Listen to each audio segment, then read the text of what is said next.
From the Gettysburg Museum of History. Sorry, I forgot you're supposed to go first.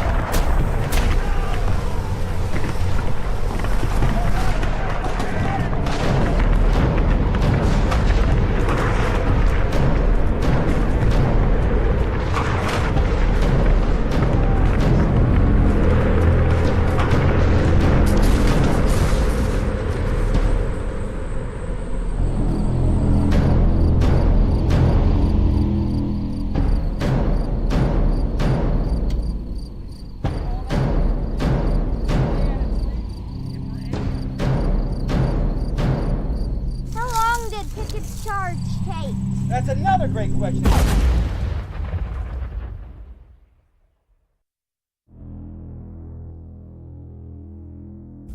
the Gettysburg Museum of History Studios, high atop Baltimore Street, in a maximum security facility complete with central air, it's AG Today.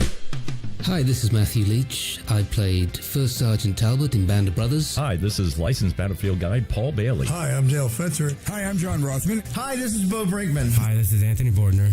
I'm a huge fan of Addressing Gettysburg. It is the greatest and most quality podcast ever. And you're listening to it right now. God, you're so lucky. Don't ever go on America Got Talent. You Cool. won't make it.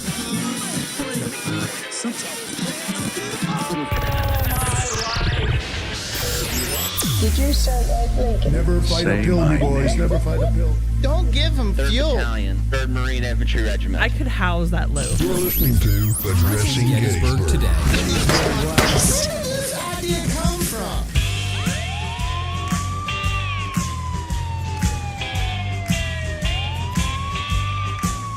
Stop!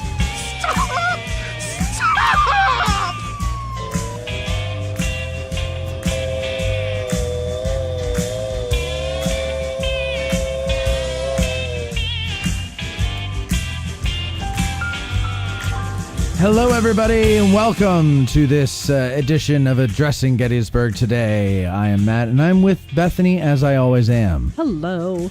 Hello to you all, and hello to you, Beth. Hi, Matthew. Man, have we had a week. It has been kind of crazy. I mean, really, like, full of personal tragedies, full of attempted national tragedies. Yes. And others. Yes. And some good, some bad. A lot of work in between, you know, not a lot of time to rest. No. Not a lot of time to rest. No. It's like we're kicking off this season with literally a bang. Yes. And it's, you know, I mean, whatever. It's the way it goes. That's what they call life. True story. And Matt's gone. I wanted to see if you could fill in while I was... Well, I was waiting for you to say something, and then I was like, and he's done. Yeah, no. I was just messing with you. So, all right, let's see. What did I want to tell you? Well, so much. We had our Get Out of the Car tour on Saturday. Yeah. And that was nice. Though, you know, so far we've been lucky weather-wise. Yeah. And I have to say, let me find the names here, because we had a medical incident, and I knew... Beth, not you. Yeah, other Beth. Wheeler. Yeah, I knew that she was that she is an EMT, and so whenever I see Beth there, I'm like, okay, something happens. I know we're okay. When I don't see her there, then I'm like, I hope somebody else is, and I should just ask, right? Yeah. But not only was Beth a hero to us on Saturday, but also Kyra Bade. I believe it's Kyra. I hope I got that right. Okay. Harry Evans and Lorenzo Gomez. And everybody wanted me to make sure that we said that Lorenzo did not help. But he was willing to help if needed. So, you know, so what happened was a guy passed out. Our color bearer actually passed out. No. Yes. Okay. And everybody raced over. And this is what a jerk I am. Everybody, you were worried about the flag? I went for the flag. Yeah, and it's like, you know what, my flags got dirty, you know. And then everybody's like, Matt. And I was like, Roger. You know, and so, no, I'm just kidding. We all ran. I was at the back of the group, and then I just heard, and then a group go, yeah. And I look and I just see like the front few rows of people just rush. Yeah. And so I get up, and there was a tree blocking me, so I didn't see it happen. Yeah. but we do have video of it, and I'm not putting it out, obviously. No. It was interesting. He just went right back. So I backwards. Oh, geez. Oh yeah. And he was lucky because he was very close to an exposed root. Oh no! But he didn't hit it. He just good. Straight on the grass. But yeah, so we had the ambulance come out and take a look at him, and then Darren and Mare were there, and they brought him over to his car, and then he went on his merry way. And from what I hear, he's okay. Everything was fine. It was a medication issue, and he's well. Yeah. So nothing serious goodness. there. But I have to say. Beth and the other three all rushed forward and went to administer aid, and they were great about it and all that stuff. And so we went on with the tour. Lewis shortened the route. We didn't go very far. We were going to walk across to the seminary, but because of that, I think Lewis made the better judgment too, because it was kind of hot. I mean, it wasn't like oppressively hot like July hot, but it was hot. But we've been dealing with back and forth and back and forth and back and forth, you haven't gotten used to it. That's what I was saying. Nobody's acclimated to it. Yeah, so you're just standing out there. And to be honest, I thought that everybody else was in the shade of the trees, and I thought he was just outside it in the sun, but then looking on the video, he's in shade too. So we don't even have the sun to blame. It was just a medication issue, he said. So he's okay. So that's the good news. That's wonderful to hear. Yeah, and you know how like people say on their voicemail, like, please leave a detailed message and something like that. Never, ever say leave a detailed message if I'm somebody that could potentially call you. So I called Chris Webb today. She's working with Bo on the Gettysburg Film Commission. And I had to talk to her about a couple things. And I called her, and she said the magic words. I've been on the receiving end of those messages. Where somebody leaves a detailed message? You, specifically. Well, I haven't left it. But you don't say detailed message. No, but you still leave one. What? But you still leave one. Well, I want to make sure I'm thorough. Also, I have to have a record of it so I don't forget. Yeah. But here, Chris sent it to me, and this is what a detailed message sounds like from me. Hi, Chris. It's Matt. Here's my detailed message. My name is Matt Callery. I stand about 6'1" when I'm standing up straight. I'm coming in at about 250 pounds and losing. My hair is brown with some sprinkles of gray. On top of my head is bald. I normally shave my head, but today I have a week's growth around my head and face. I have a full goatee. I'm wearing black-rimmed. Oh, sorry. Wait, sorry. My rimmed. foot. No, my screensaver came now out. Okay. I'll never know what it was going to say. Black-rimmed. Oh, my God. All right, here we go. Wait. Go ahead. I have a week's growth around my head and face. I have a full goatee. I'm wearing black-rimmed glasses. Also wearing a light blue T-shirt and black shorts. Such a dork. African-American shorts and sneakers and socks that come just above the ankle. It is a beautiful day. My car's thermometer says 66 degrees. I'm sitting at a red light at West Street and Springs Avenue and Chambersburg Street, and I am on Springs Okay, you Avenue. get the idea. So don't ever put detailed message if we're friends. No. It's going to be too much for you there. No, but I did get a very nice singing message from you. Oh, that's right. It was your birthday, ladies and gentlemen. Happy birthday to Beth. Thank you. Yes. Yay, Bethy. Happy birthday. Happy birthday to you. Should we sing to her? Happy birthday to you. Happy birthday. Wait, let's go. Let's do it right. Jesus, right. This group cannot do anything right. Me and you were doing Happy. Let's try it one more time. Where are we going? Happy birthday. Happy birthday. Everybody now to you. Happy birthday to you. Happy birthday, dear Bethy. Happy birthday to you. It's like a harmonizer almost. It is. It gives you a few different Yeah, I don't like octaves that. there. Just make it deep. I don't need that stuff. Anyway, happy birthday, Beth. You're now Thank you. 36 years old. 38. 38 years old. You don't look a day over 36. Thank you. You're very welcome. What'd you do for your birthday? Mark kidnapped me. Oh, Okay. That's nice. Yeah, Yeah. it was really nice. So he apparently talked to people at work and told them I wasn't coming in or something. I don't know. But I woke up. There was no car. The keys to his car were gone, and there was a note on the gate. So that said, "Don't come downstairs." He just abandoned you? He did, but to drop off Ezra. But then I thought he was going to come right back, and he didn't for 2 whole hours. He said, "I'm going to go get some me time."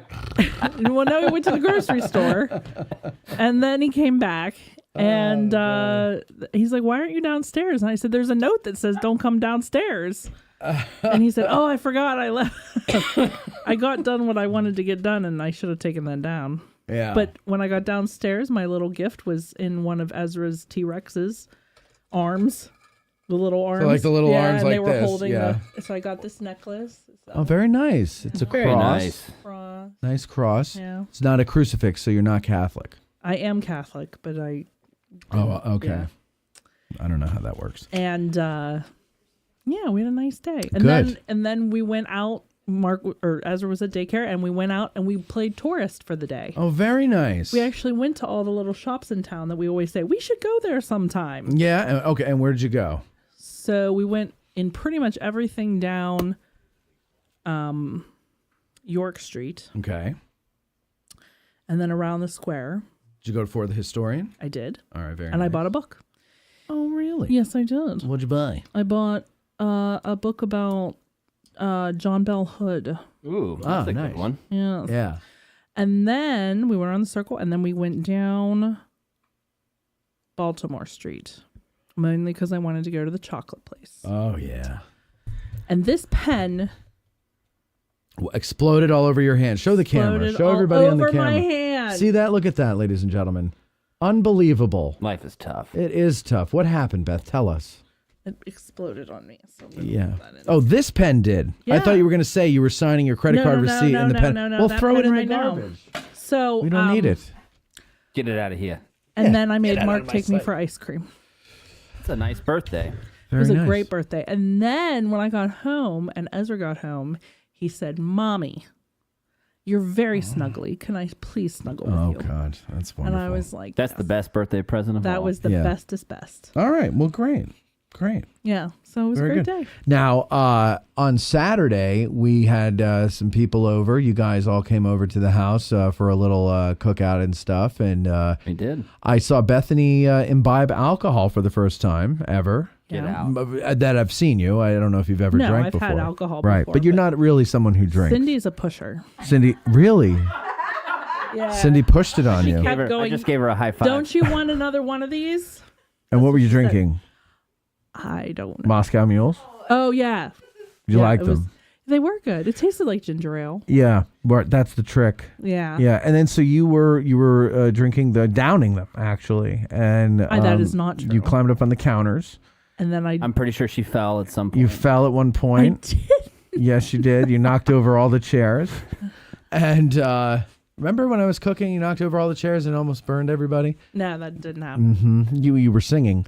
I was singing, but there I did not go over. We actually do have a picture of you in your condition. I do look stoned. Yeah, go don't ahead. I? No, Colby, oh my Colby, God, play no. it. Is it in pictures? Yeah, it's in Colby? pictures. Just go to it Colby. right there. I just do what I'm told on this show. Yeah, there.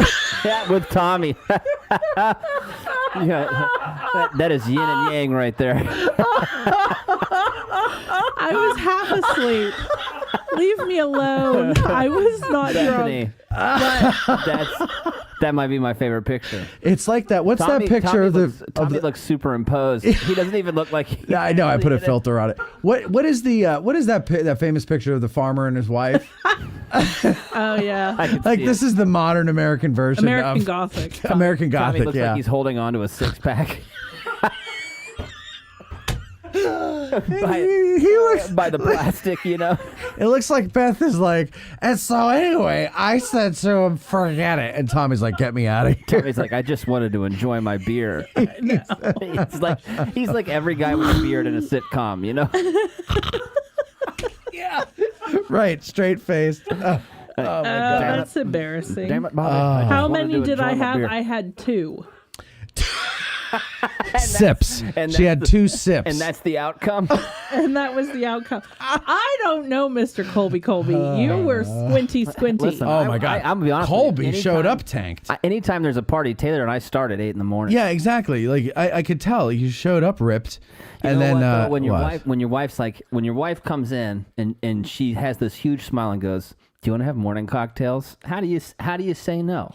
You know? Say no. I have to drive 20 minutes. No, I just hop on board. I'm like, all right, let's do it. We'll figure it out. You got to be careful doing that around here. Luckily, we do. You know, she usually doesn't feel the effects as much as I do. Because I think I drink a little harder than she does. Yeah, but you get pulled over and you got the alcohol content in your blood. It doesn't matter what effects you feel. Oh, no, I know that. But usually what I was saying is like when we left your house, she stops usually before the end of the day. Right, because she sees you. Yep. She sees you going down. But you're just like my sister fast. Mallory. Whenever you drink, your eyes get squintier.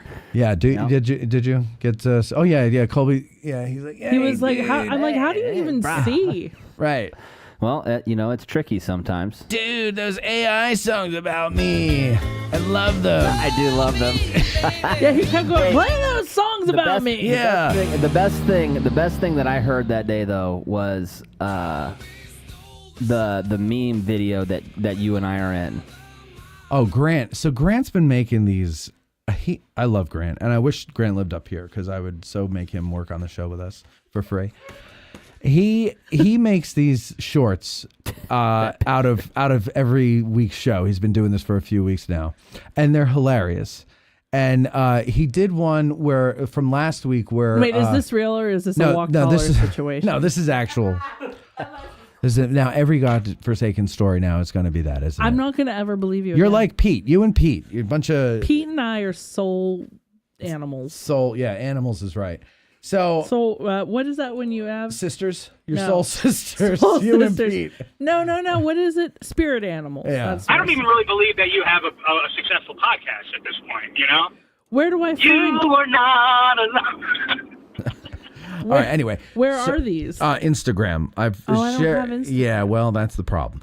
Anyway, listen. So they're short, right? And he'll put music to. There's one of me and you and Mike. 6 Questions Lens sitting here in the chair and we're all dancing and he puts this like really hard music on to it. Like it's so funny. And so last week we were playing with the sound effects in the final segment and I had the high pitched sound on Colby. Yeah. And so, we're talking to Colby and he's got that sound on his voice. And Colby says something like, he's like, wow, I like this. I should use this on my show. And then Grant inserts a few moments later. And then it goes to a clip from Colby's show and he raised the pitch on it. So as if Colby's actually using it on his show. It was funny. Good. It made me giggle. I love Grant. He's a funny kid. He's a funny kid. He is, man. He's like 60. Is he really? No, I think he's like my age. I think we're close to I think he's in his 40s. Grant, tell us how old you are. Yeah, how old are you, Grant? I haven't seen him on the thingamajig. Well, he might have a there he different is. alias. He asked you if it was 2 cases or 2 drinks. Drinks. It was 2 Grant. sips, Grant. 2 sips. Listen, I don't drink very often. Go back to that photo, please. All right. I don't drink very often. But when she does, this is what looks like. I love the plate with the napkin on it on her knee. I was half asleep there. You have to be nice to me. You look like, there is no joint there, but it looks like you're holding a make-believe one. You're getting ready to rip it. There's also the problem that I'm not photogenic. So doesn't matter. I'd say this is quite photogenic. Who among us is, except for Colby? Look at Tommy, though. Have you seen pictures of your sweetheart? She's gorgeous in photos. Well, I didn't mean her. I meant the boys. Tommy looks like you. So now I'm one of the boys. Yeah, you're one of the guys. Tommy kind of looks like a serial killer in that picture. He does. Like someday Keith Morrison's going to do a story on Tommy. They're going to slow zoom into that picture. It was at this point. Yeah, right. It was at this point that he knew that everybody had to knew. Reach over and slaughter her. Had enough. Of Bethany's drunken ways. The best part is I just met Tommy right there. Yeah, I know. That's your first meeting. Yeah. Your first conversation. You can't tell. You look like old friends. Oh God. Anyway, You guys are both horrible. that was fun though. And, It was fun. We did it rained on us a bit, so we didn't really. And you know what? We left before the rain. Right, and Cindy and I were talking afterwards, and we said, there's really no flow, right? Of the house. Like, it's hard to tell where to hang out. You know what I mean? Everybody hangs out in the kitchen. Yeah, everybody's in the kitchen, but it's like nowhere to sit. We're outdoors, right? And and we didn't plan on that because we thought everybody's going to be outside. We need to do some feng shui. Right, you're going to have to come over and feng shui because I don't know what that is. It was also hot that day. I think that's another reason really why hot. people didn't want to be outside. Yeah, but I mean, it's been so cold. If you put a, I don't know, you rent, right? If you put a awning. Yeah, well, over the porch, that would probably solve some of that. Eric Houston brought like a little gazebo tent thing, whatever they call those things, pavilion gazebo tent thing? Yeah. And it was ready to go if we all wanted to hang outside, but when everybody got there, like everybody just kind of stayed in the kitchen. And I understand it's air conditioned, but meanwhile I'm out there sweating in front of the grill, slaving over a hot griddle, eating some awesome bacon. Oh yeah, what was that kind of bacon? Was that? It was bacon tips, is what bacon tips or something. Eric brought in. I thought the same thing. All right, listen. Okay. We've got to get to our guest in a bit here, but first I got to tell you, I need to extend a thank you to all of the patrons. What was it? Friday, I put a post on Patreon and I said, check it, y'all. The friend I spoke about last night who was in hospice passed away this morning, so I'm not going to be editing or anything this weekend. And so I'll be late in getting a show out. And, and everybody, of course, is like, we don't care. We don't really like your show. We feel bad for you. So that's why we're supporters. And that was good.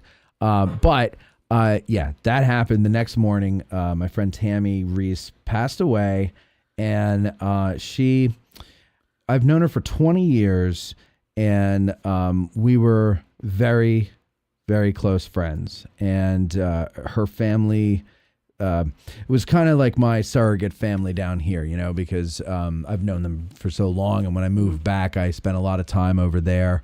She was always very supportive and encouraging, and all the things that I would, all the crazy kooky adventures that I would get myself in trying to make a living out of something. And this show in particular, every little milestone, she always, cheered me on and stuff. And it was a very painful end for her. She had the big casino, and I never understood when people said, at least, I'm glad they're gone because the suffering's over and everything. Mm-hmm. And I was, when I was younger, I didn't understand this because I was like, yeah, but why don't you want your grandma around? Or why don't you, and not realizing that they're really not there in those final weeks. And, I was talking to her family, and they were talking about what she was going through, and I am relieved that it's over because it's torture. Yeah. It's absolute torture. And, so I just, that's it. I want to thank everybody for their kind words over the last week. And I want to thank her for her friendship and all the laughs. We never had a crossword. We always had a great time. And we both had the most disgusting and politically incorrect sense of humor. And it was almost a competition to see who could say the worst. Yeah, who could outdo each other. And she always won. And so it's a good friend to have. Yeah, she was a great friend to have, and I love her very much, and I'll miss her. And but at least I have those memories with, and I'm so glad that I do. So that's it. Thank you, everybody, for the kind words once again. And with that, we're going to take a break and be back with our guest, Ben Jones. We'll be right back. A bag of popcorn. Now's the time to go and get it. We'll be right back.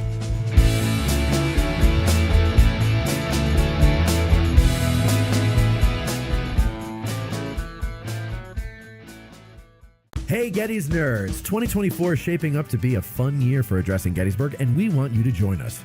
Our Get Out of the Car tours, put together and led by licensed battlefield guide Louis Trott, kick off in April and will be available at a later date for the first time ever on our YouTube channel. Speaking of our YouTube channel, Gettysburg National Military Park's Winter Lecture Series is available exclusively over there from January through March. So be sure to subscribe and click the notification bell so you don't miss a single one. We have much more in the works, so be sure to follow us on Facebook, Instagram, YouTube, and now on Patreon.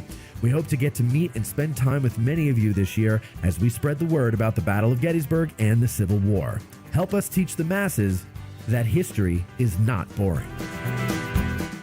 Movies and documentaries about history are spread out across the internet, and their quality is often suspect. History Fix delivers curated historic programming to your preferred device using their website or branded apps. Join History Fix for movies, documentaries, short films, and how-tos. Addressing Gettysburg podcast fans receive 20% off their first annual subscription. So what are you waiting for? Sign up at www.historyfix.com and use promo code ADGBURG. That's ADGBURG. This episode of Addressing Gettysburg is brought to you in part by me, audiobook narrator Mike Scott, narrator of Savis Beattie's Bloody Autumn, the Shenandoah Valley Campaign of 1864, and Unlike Anything That Ever Floated, the Monitor and Virginia and the Battle of Hampton Roads.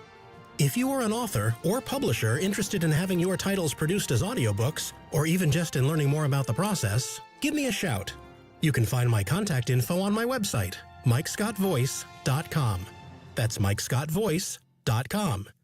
Want the freshest cup of coffee in Gettysburg? Then visit Bantam Roasters, formerly 82 Cafe at 82 Steinware Avenue. They roast all of their coffee in-house, and they have a full coffee bar to keep you caffeinated during your trip. Visit them at www.raggededgerc.com for their menu and shipping options for all of their freshly roasted coffee. Use promo code Hancock for 10% off your order in the cafe. And Civil War Trails. It's the world's largest open-air museum, and they offer over 1,300 sites across 6 states. Drive the Gettysburg campaign turn by turn, paddle to Frederick Douglass's birthplace, or hike to remote earthworks and artillery positions. Visit civilwartrails.org to request a brochure and explore their interactive map. Follow Civil War Trails and create some history of your own. Star code. Whoops.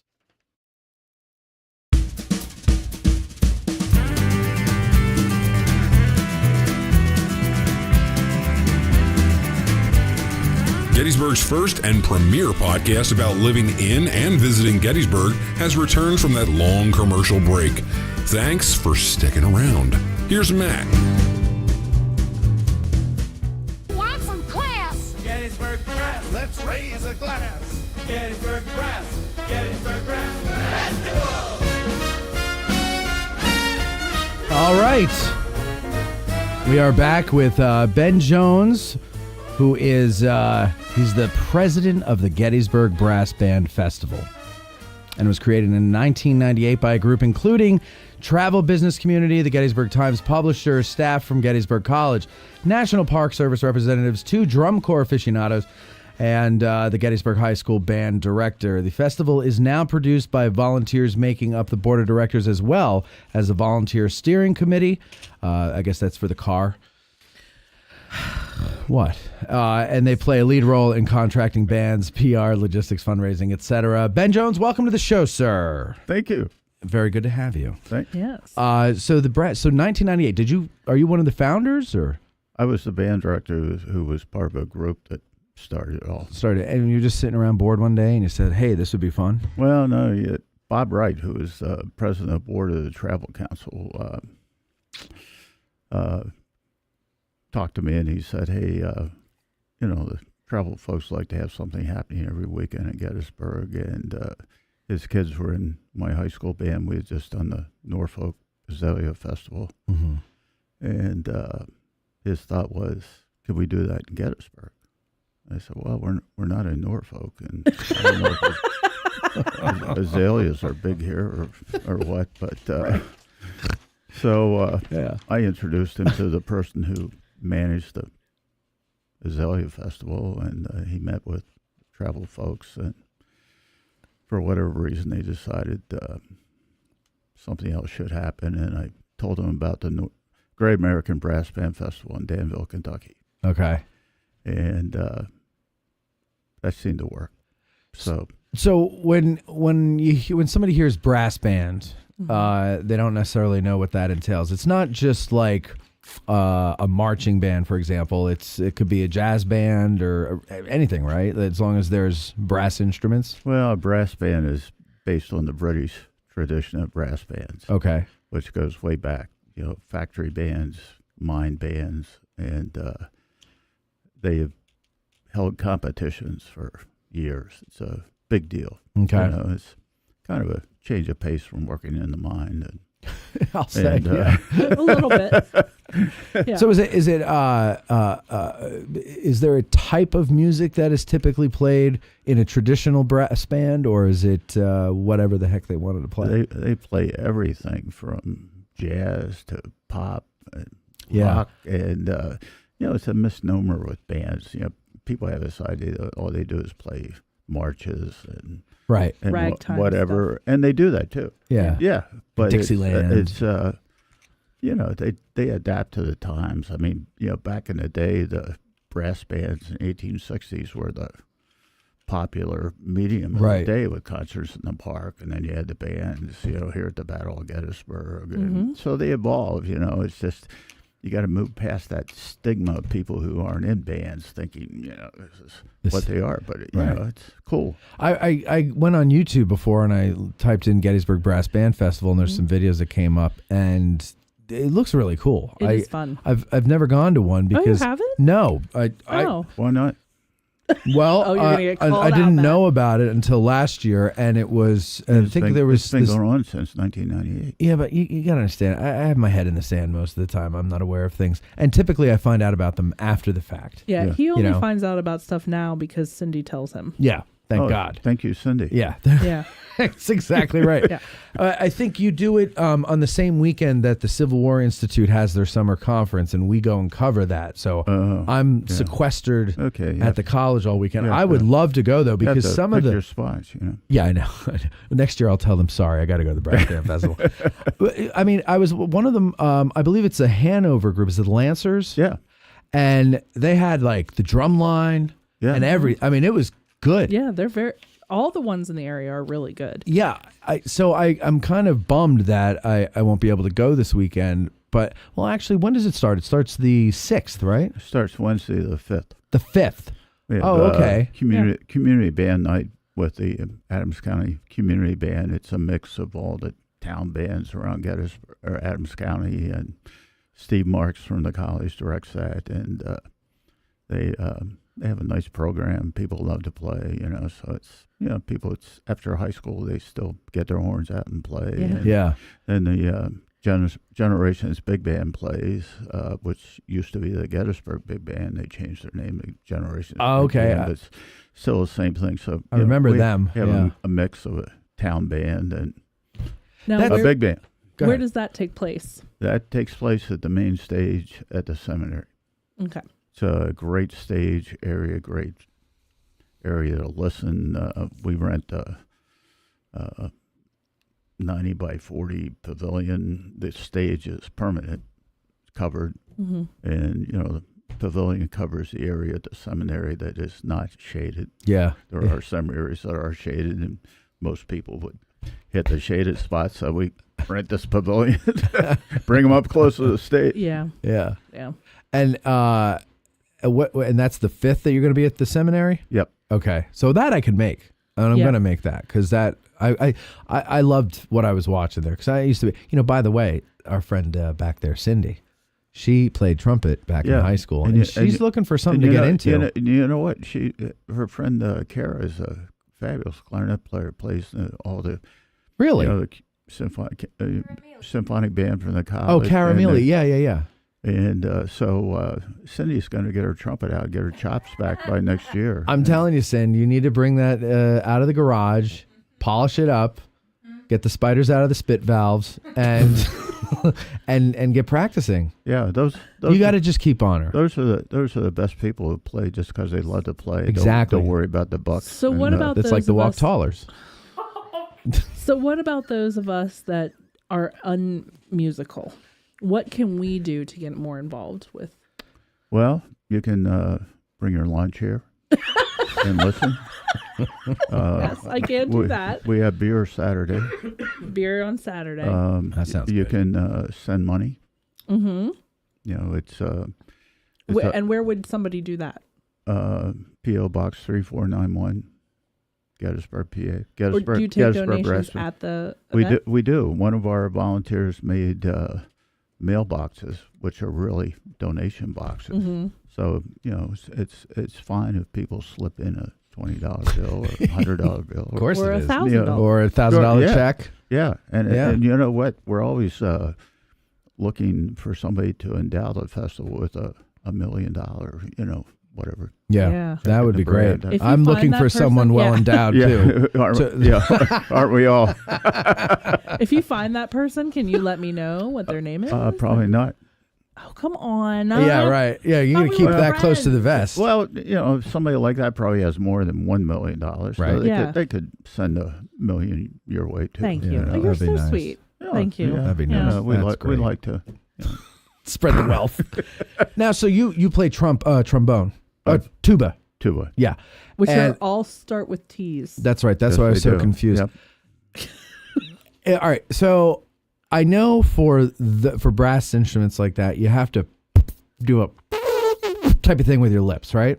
Yeah, you'd be good. I'm terrible. I tried getting one note out of her trumpet, and it was terrible. It sounded like a dying elephant. Takes more than one try. Well, see, I can't. If I can't get it in the first try, it's not worth trying. That's my motto. So I don't really do much. So, okay, tuba, though, He's so is full that of it. easier to do because the mouthpiece is bigger? So is it more of a as opposed to a, you know what I'm saying? Could be. Is it heavy walking around with that thing? Because those, you know, if you have a bad back, usually sousaphones are what people walk around with. that's the one that goes around. Yeah. And I have a groove in my left shoulder From the sousaphone. going from the sousaphone in college. Would walk playing a king sousaphone. You know, it was big. Yeah. So, but anyway, now I just got a new horn. I sold 2 of my tubas, and I'm down to 1, and it's A smaller thing. yeah, it's So what kind of tuba is it? Because I'm thinking only of those big ones. So what? well, I'm it's- going to look it up Well, right they're- now. tubas are big. It's one that you can sit and hold in your lap and play, and So like a That's- concert tuba. that's what people do in concerts. Yeah. Yeah. Okay, I'm looking it up. Like the sousaphone's the one that goes over your shoulder. That's the one Yeah. I'm thinking. Yeah, that's Yeah. a marching band tuba. Yeah, look up a Zoe fibered tubas. You know, Is that it's a big deal. the sousaphone is John Philip Sousa? He designed that. Is that the Well, idea? somebody did around that time. Okay, It's gotcha. named after. Yeah. And so when you were younger and you were like, I'm going to join the band, what made you decide tuba? Well, I didn't. Oh. I started on trumpet. Okay. Played the trumpet for about 5 years, and then I picked up the tuba, and that was my major in college, and that's, you know. You just stuck with it. Yeah. So did you grow to like it? I guess so. He has no choice now. Oh, maybe it's just a force of habit, you know? He's just stuck with the tuba. Yeah, you do what you do. Yeah. You know? Do you play any other instruments?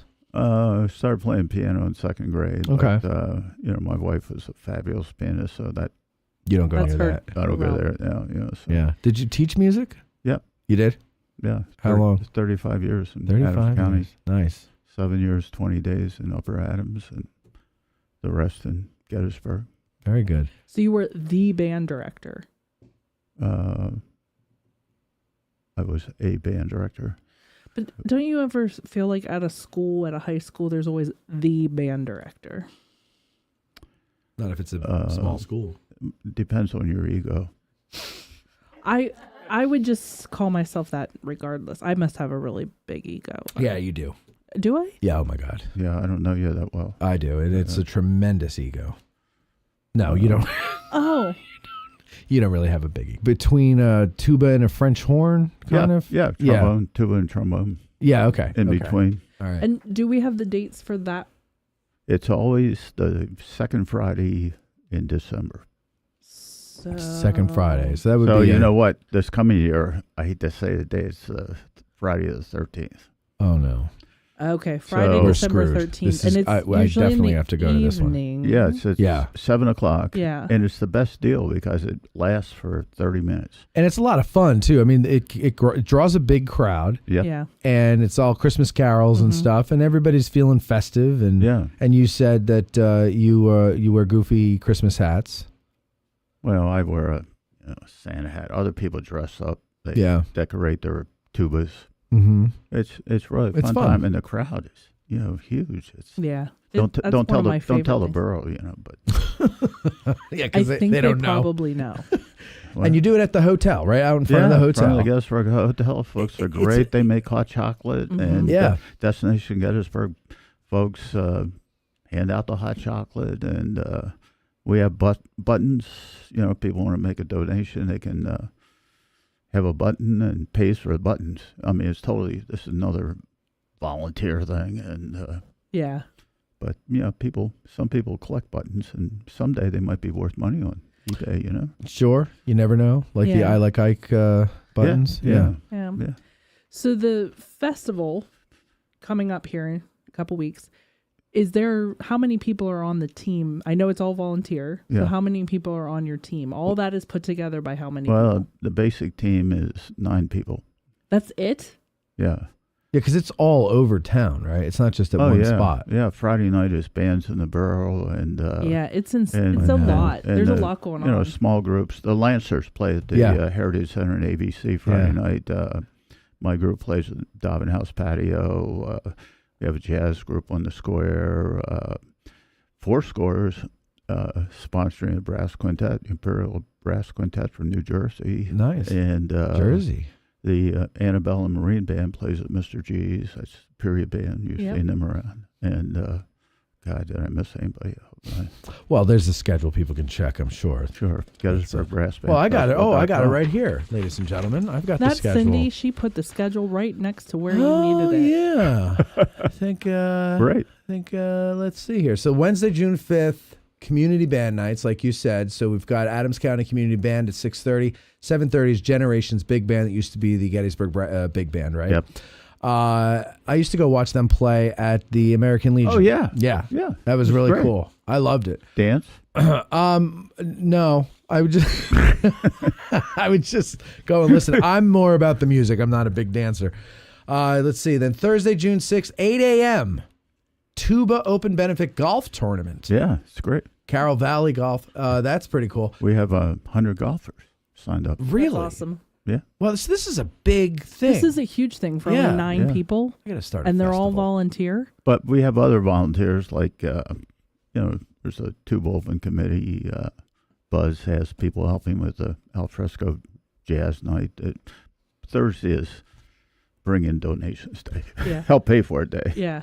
And we have parking attendants. We have Pete Yingling and Cindy Small line up the shuttle drivers. Handicap shuttle is Not my Yingling. Right, a different Yingling. Her last name is Yingling too. Oh, Yeah, really? different Yingling. Yeah. Huh. Yinglings, aren't they? No. Except for in my case. We've been through this. There's sorry. so many I'm Yinglings. sorry. So many.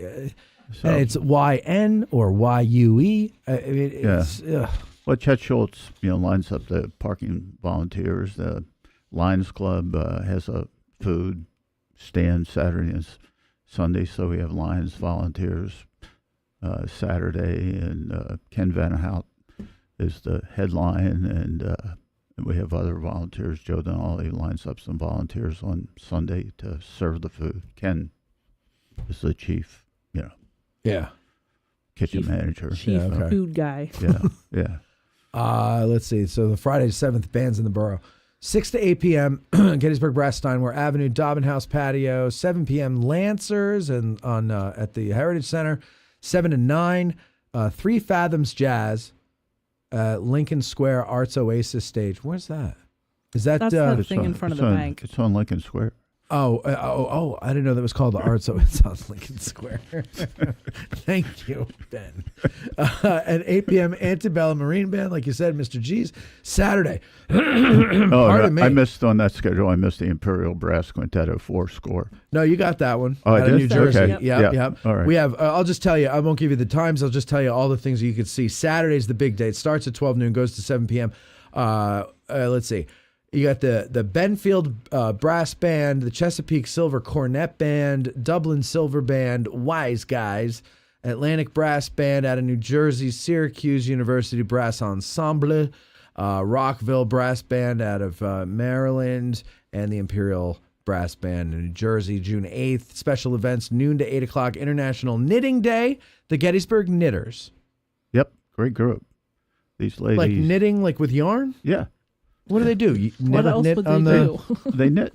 They knit. They just sit there and knit. Yeah, they have. And sing? They have no. See, that would be good. They should sing. Well, it's a brass band festival. Whistle while you work. It's music, you know. Yeah, but they listen. You know, they're great listeners, and they they have a tent, you know, and they bring their goodies and sit there and knit. It's neat. You know, part now of the deal. This one I'm bummed I'm gonna miss. 8:30 p.m. Taps tribute at historic sites. So what's this about? Well, buglers, sound taps at Devil's Den, the Angle. So they're going to all the other different places around. Yeah, and it's really a moving thing. You know, we have Wendy has her 100 Nights of Taps. And, ours actually started before that. No competition here, but and Yari Villanueva helps with the Taps tribute too, lining up people, and the response to that has been fascinating. I remember there were some visitors a couple of years ago at the Angle, and this person walked out to the point and raised his bugle and sounded taps, and they were just so moved. Oh well, by that, and if you're in a spot where you can hear it at the other places, yeah, I mean, it gives you chills. Yep. I mean, it's haunting to stand on the battlefield and hear it all over the place like that. Yeah, no, it's a beautiful. I didn't miss one year, but I didn't realize it was part of this. Yeah, I thought it was just its own thing. I didn't realize that. So you could see that Saturday night. Sunday, you got the Spires Brass Band, Penview Brass Band, Princeton Brass Band, Cathedral Brass out of Virginia, Allegheny Brass out of Pittsburgh, Brass Band in Northern Virginia out of Arlington. And this, what is this? All events at the United Lutheran Seminary Pavilion stage, unless otherwise noted. So, I mean, it's all over the place. Yeah. Head up to the seminary, too, and check out the Brass Band Festival activities there. And, while you're there, you stop in the museum. It's an awesome museum. Yeah, and Pete has a tent. Pete Mealy. Yeah, at the festival, and people can talk to him. And it is a great museum, isn't it? Oh, yeah. Yeah. And, there's so much great around Gettysburg. All right, and this is so you're going to keep doing this until you're gray, right? Okay, good luck. Yeah, it's special. Yeah, it's fun. So it's and and it's a big deal. Yeah, we have contacts from all over the country asking to come to play, and all over the world, actually. That's awesome. Just, Japan, India, Russia. We have a listener in Australia. Maybe he can get a brass band from there to come out. Oh, yeah. You know what? Somebody from Australia has contacted us. Really? And, I always say, we're an hour and a half from D.C. Maybe your embassy could help. Because we can't. I mean, we give honorariums to the bands, but we're not independently wealthy. We still haven't found that $1 million donor. Yeah, once you get that guy. So that's that would be awesome, though. So, have you had international bands yet? Not here. We have had years before. We had a brass band from England. Okay, a couple of times that played in town. That's pretty cool. And, we kind of helped organize that performance. And, I took a course in British brass bands at North Carolina State in the early 80s, and I kind of got hooked on brass bands. So, that's if part you of the at deal. all love music, it's not hard to do. No. I to can go. get hooked. Well, get Not to hooked play. on brass band music very easily. Mm-hmm. There's just something about it. Like if you hear it in the distance, and even if it's not conscious, you're always like, it makes you happy. I had this thought when I was watching the Lancers on YouTube playing at the Heritage Center, and it's that you have to make that sound. Like a guitar, you got to pluck the string, but the guitar's making the sound, right? You're manipulating it, but it's the guitar. But you have to form your lips and use the right amount of air and do all this stuff to get the sound out of that horn. And when the horns blare, like that's human blaring, right? And so I think that's why that music always moved me more, because it's like actual. And the marching bands. I love marching bands. I was a drummer in the marching band, Nuh-uh. which is why I have a bad back, because they gave me the biggest drum because I was the tallest one, and I should have sued them. But anyway, whatever. I'm looking at all the people who are like playing and marching, and I'm like, how are you breathing? How the hell can you do that? I can't do that. And I was in better shape then than I am now. So it's a physical thing, It is. Really. Yeah, and I just never had the abdominal strength to play a brass instrument. I'm just not talented. Gave myself a hernia trying. Everybody's talented. Bethany's talented. She doesn't know what research shows that everybody has some talent. I totally. When you find mine, you let me know.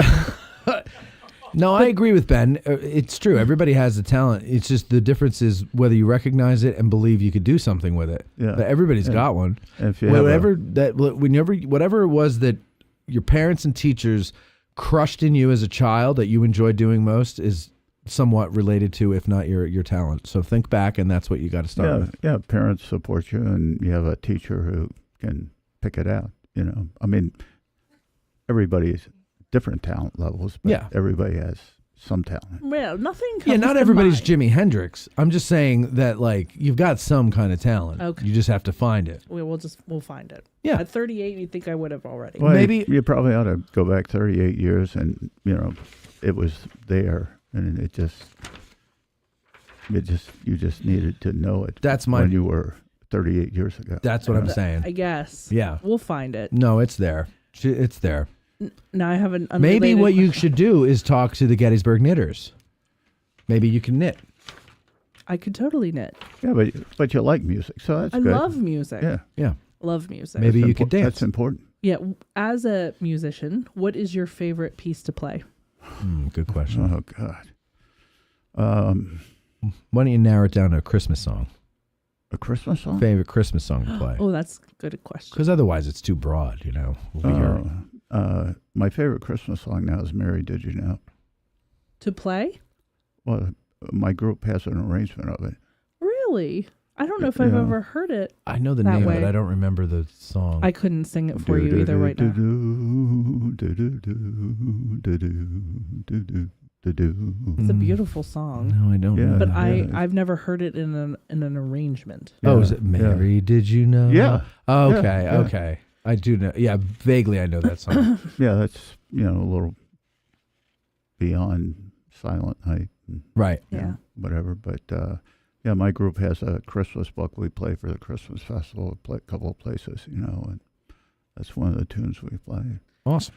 I love the Christmas music in the brass band. That's probably one of my favorite things of all time. I don't know if I said this. I know I thought it, but earlier in the interview, the Tuba Festival, well, the whole Christmas festival, but having the tubas out there, it gives it a very like Norman Rockwell feeling. Yeah. Right? Yeah. And this town in certain parts, especially around the square, is very Rockwellian. Yeah. And when you add that stuff with the Christmas decorations and the hot chocolate, does anybody roast chestnuts on an open fire out there? Shriver House. Shriver does. I mean. Oh yeah, they do. Yeah. I mean, it's just really a great time of year if you're into Christmas. Mm-hmm. It really is. And even if you're not, I actually like it. Well, the town is beautiful. Squares, decorations out Steinway Avenue, and playing in front of the hotel is just the best. Yeah. Yeah. It's pretty cool. It's center stage, big tree there and everything. Is that the same night that Santa comes to town? No. No, it's a different night. Okay. That's usually the week after the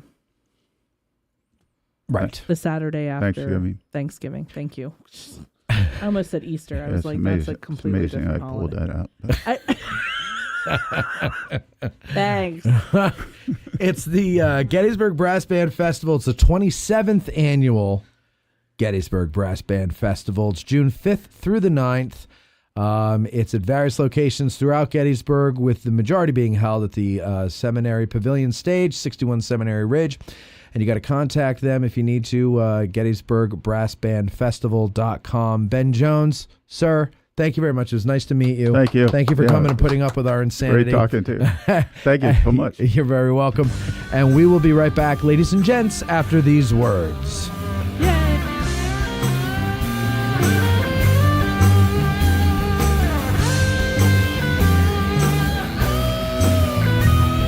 Aren't you glad you used Dial?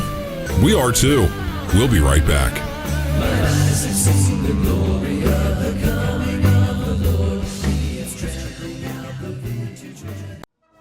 The Gettysburg Museum of History, located right here in the center of Gettysburg, PA. Owner and curator Eric Dorr grew up here and has spent his life collecting and preserving history through artifacts ranging from the Civil War, the Battle of Gettysburg, World War II, presidential items, pop culture, and more. His museum is free and open to visitors Wednesday through Sunday, 11 to 5 p.m., where you can stop by and immerse yourself in some of the most amazing artifacts that you would never believe exist in the middle of Gettysburg. If you're a fan of Band of Brothers and Everything Easy Company, you'll love his exhibit featuring the Dick Winters collection and artifacts from D-Day. You can even own your own piece of history by buying one of the many relics they have for sale in the museum and on the website GettysburgMuseumofHistory.com.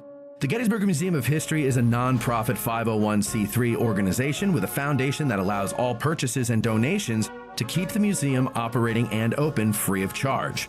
They have been featured on the History Channel, the Travel Channel, the Smithsonian Channel, and the Science Channel. Now you can check them out on American Artifact, the series on the YouTube channel, The History Underground. So that's the Gettysburg Museum of History at 219 Baltimore Street or the GettysburgMuseumofHistory.com.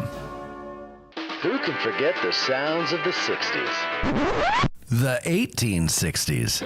I can't, and you can't either. Now, there's Marching Through Georgia, the exciting new album by Billy Webster. All of your favorite hits of the 1860s in one place. Such hits as Gary Owens,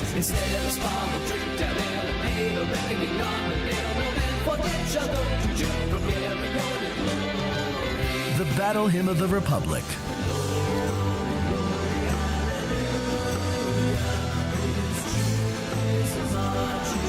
All Quiet Along the Potomac Tonight,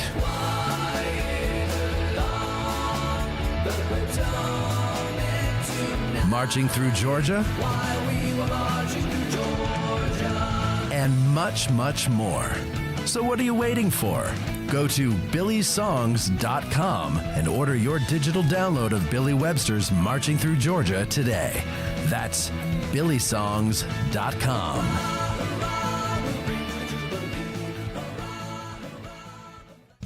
Seminary Ridge Museum and Education Center, Gettysburg's premier museum, is housed in the historic Lutheran Seminary building constructed in 1832, a witness to the first day of battle. The museum's 3 floors of exhibits connect visitors to the dilemmas that led to the Civil War, provide a powerful and personal view of the battle's first day, and explore one of the battlefield's largest hospitals. No visit to Seminary Ridge Museum and Education Center is complete without a guided tour of the building's famous cupola, where on the eve of battle, officers and civilians saw thousands of Confederate soldiers' campfires burning to the west, and Brigadier General John Buford watched for vital federal reinforcements as fighting erupted on the morning of July 1st. Today, you can stand where Buford stood and discover how this view helped chart the course of the Battle of Gettysburg. Your trip to Gettysburg is not complete without a serious visit to Seminary Ridge Museum and Education Center, Gettysburg's premier museum. Purchase tickets online at seminaryridgemuseum.org or call 717-339-1300. To get tickets or a cupola tour, listeners may call or walk in and mention address in Gettysburg, or by ordering online using the promo code AG1863 for 20% off. Seminary Ridge Museum and Education Center. It began here. There's a devil to pay. If you're a lover of history, then go to trhistorical.com. There you'll find apparel, drinkware, decor, and more featuring a wide range of interests from the ancient world to the Cold War. Looking to make an impression with the perfect gift? Well, TR Historical now offers gift cards and a vintage wrapping service for a truly unique presentation. And our listeners will receive 10% off plus free shipping in the U.S. when you use promo code GBERG1863. So go to trhistorical.com, TR Historical, for the love of history. You've heard us promote various ways that you can help us keep the show going, but one way we haven't pushed too much is our sutlery at addressinggettysburg.com/shop. That's a shame because we have designs over there by talented artists like Ty DeWitt of 1863 Designs and Mike Stretch of the Heritage Depot. So now we're promoting it. Buying shirts, hoodies, mugs, and other items from our sutlery not only helps us keep the lights on, but it also helps guys like Ty and Mike, and it helps spread the word about the show every time you wear an item or you sip from your mug. So head over to addressinggettysburg.com/shop and grab some merch. It's the perfect Christmas gift for the Gettys nerd in your family. That's addressinggettysburg.com/shop. Our favorite bookstore in Gettysburg is For the Historian, located at 42 York Street. It's because they have the best selection of Civil War books in Gettysburg, both new and used. And online, they have even more to choose from. And if the Civil War isn't your thing, that's not a problem. This is For the Historian, after all. They cover history from the ancient world to the 21st century with a strong selection of World War II and American Revolution books. It's astounding how many thousands of titles from Osprey, Savas Beatty, UNC Press, and more they have in their store. And that's because, well, they have a warehouse too. And that's where they keep all the books that are available online at forthehistorian.com. And folks, if you go to forthehistorian.com now and order books until you're blue in the face, be sure you mention that you heard about them on Addressing Gettysburg in the Note to Seller box, and they will refund your shipping costs. And if you prefer to stop by when you're in town, well, you could do that too. Just mention Addressing Gettysburg at checkout, and they'll take 20% off the retail price of your item. So go to forthehistorian.com or stop by 42 York Street, or you can call them at 717-685-5207. That's forthehistorian.com or 717-685-5207.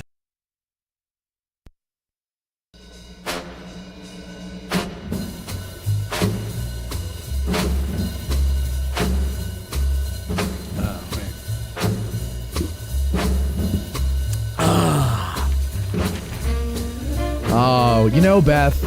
Yes, Matt. Sorry. Yes, Matt. Addressing Gettysburg, that's us. Yes, it is. We're very excited to present a brand new offering for our Gettys Nerd trademark community. What could it be? Well, listen, if you're a coffee lover or you know one, you'll want to check out Little Ground Top, ladies and gentlemen. All right, Little Ground Top. It's expertly roasted by the amazing team over at Bantam Roasters. I pronounce it Bantam Roasters, but I say it like an idiot. Here in Gettysburg, this blend features notes of cacao, wildflowers, and toasted sugar. And you know, this morning I had some with heavy cream. There you go. Yeah. And I detected notes of black pepper. What do you think of that? What do you think of that? I think your taste buds are just opening to the aromas that are coming into the coffee and into your nose. The flora, the fauna, the bouquet, the whole bouquet. Yes. And I was like, black pepper. I'm notes of black pepper I'm getting. Then I realized Cindy poured it in my coffee. No, I'm just kidding. But that's the thing. Was it's like to hide the rat poison. When I have the coffee black with no cream or anything, I don't get that. But it was the right amount of cream. Usually I put a lot of not a lot, but a good deal of heavy cream in there because I want the fat. But today I didn't. I put a little bit. It was like a not a very light colored. And I'll tell you, it was delicious. That's the thing about Little Ground Top. Just like the 20th Maine, it's a very versatile coffee. It can think on its feet, and it can do whatever you need it to do in a pinch. Just add or don't add heavy cream. Yeah. So listen, you can order this now. Of course, it wouldn't be the unveiling or the launching of a matte product if it wasn't marred with some kind of goofs. Yes. So last week at the tour, I said, hey, everybody, we got this new coffee. Go into Bantam now and get it. And then a couple of people, Marie Bingaman being one of them, said, hey, they don't know what you're talking about here at Bantam Roasters. And I was like, what? And so I texted them in the chat, and he said, no, we're doing it June 1st in the store, and it's available online now. And I was looking at my notes, and I'm like, no, everything's the 25th because I have 80-something people here. But it doesn't matter. It doesn't matter because now this weekend when you're in town for the brass band. No, what's this weekend? Anything? Nothing. Volunteer work day. Okay. When you're here for volunteer work day, you can go and get a bag of, what's it called right now?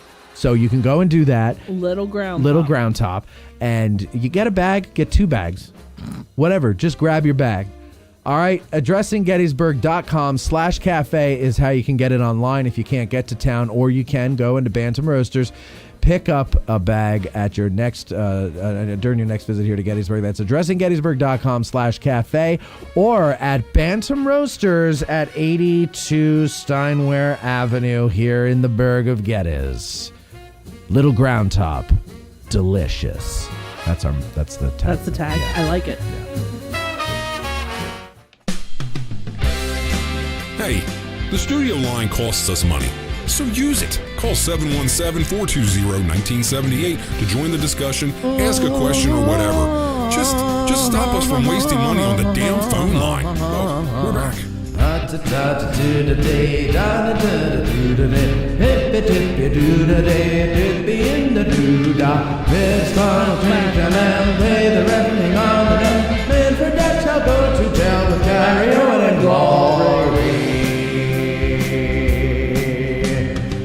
Yeah. I really wish What? like that song gets stuck in my head so badly It's at the end catchy. of this. It's catchy. I mean, Well- usually on my way out to the car after this, I sing it the whole way. It's better than the other song that you had stuck in your head earlier. Which was? I believe I have it right here, don't I? Well, I don't, but... My name is John Dacre. Yes. Bells will ring, ting-a-ling-ling, ting-a-ling-ling, as a bell ring, Bells will ring, ting-a-ling-a-ling, ting-a-ling-a-ling, as a bell, that's a Maury. That's the great John Dacre there. Wait, what's there's another one here, which is my favorite one of his.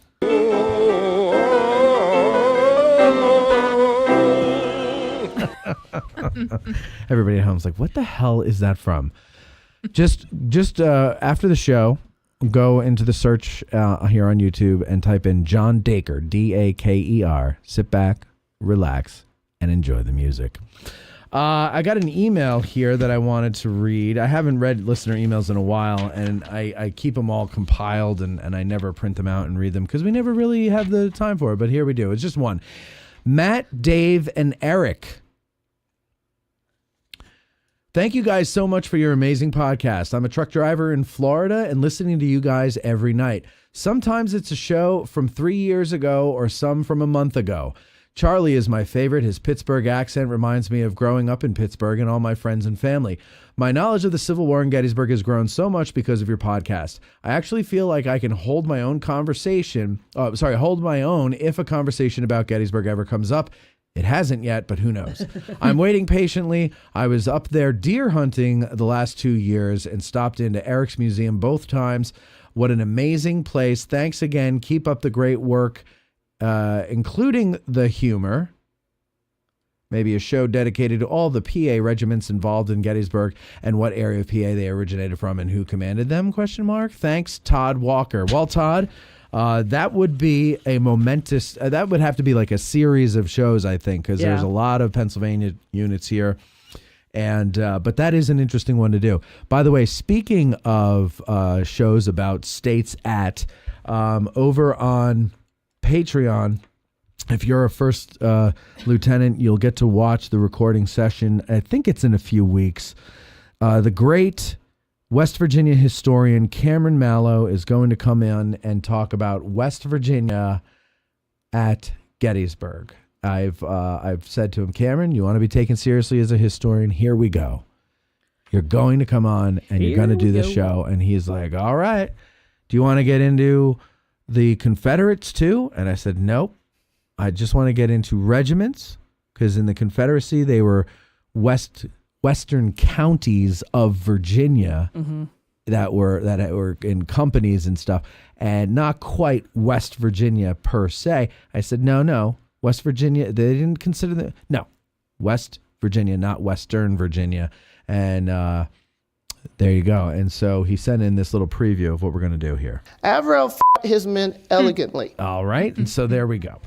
Okay, so the microphone is open in the back there, so if you guys want to join in for the most momentous part of any one of our shows, and this is something, what Cole? I was just getting ready for the music. Oh, this? And now, all the news that's fit to print and a good deal that's not. Here's AG Today's lead anchor, Bethany Yingling, with current events and sidewalk conditions.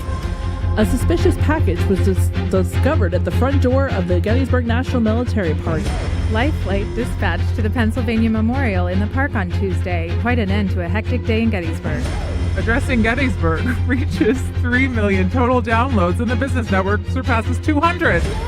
Updates on Gettysburg Borough Council meeting items, all that and more on today's news. Yeah! You did it. You finally did it. All right, ladies and gentlemen. No, you did a great job. That was good there. All right. I like that. What was the third one that you had there, Sam? Addressing Gettysburg reaches 3 million total downloads. Oh, wow. How did we do that? We did that because of our awesome listeners. So that's 3 million. That's 2 million on YouTube and a little over 1 million on Libsyn. So now we have Libsyn is the publisher that the audio-only version of the show goes to. Oh, okay. And so thank you, everybody, for all that. And it seems that everything is kind of actually trending towards YouTube. Yeah. That's getting more followers. The downloads are higher on YouTube than they are on Libsyn, where it used to be the other way around.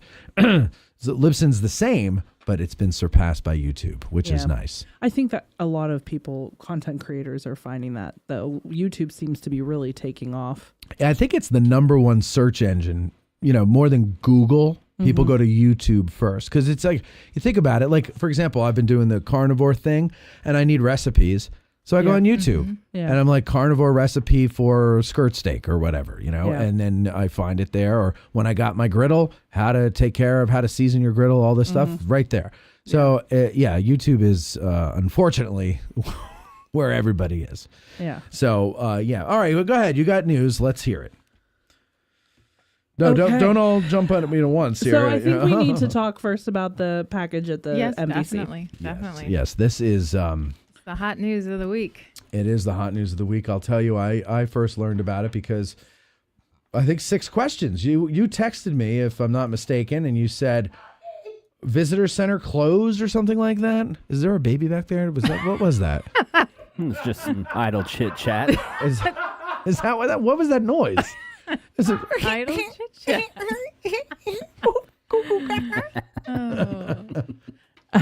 Was that you, Mike?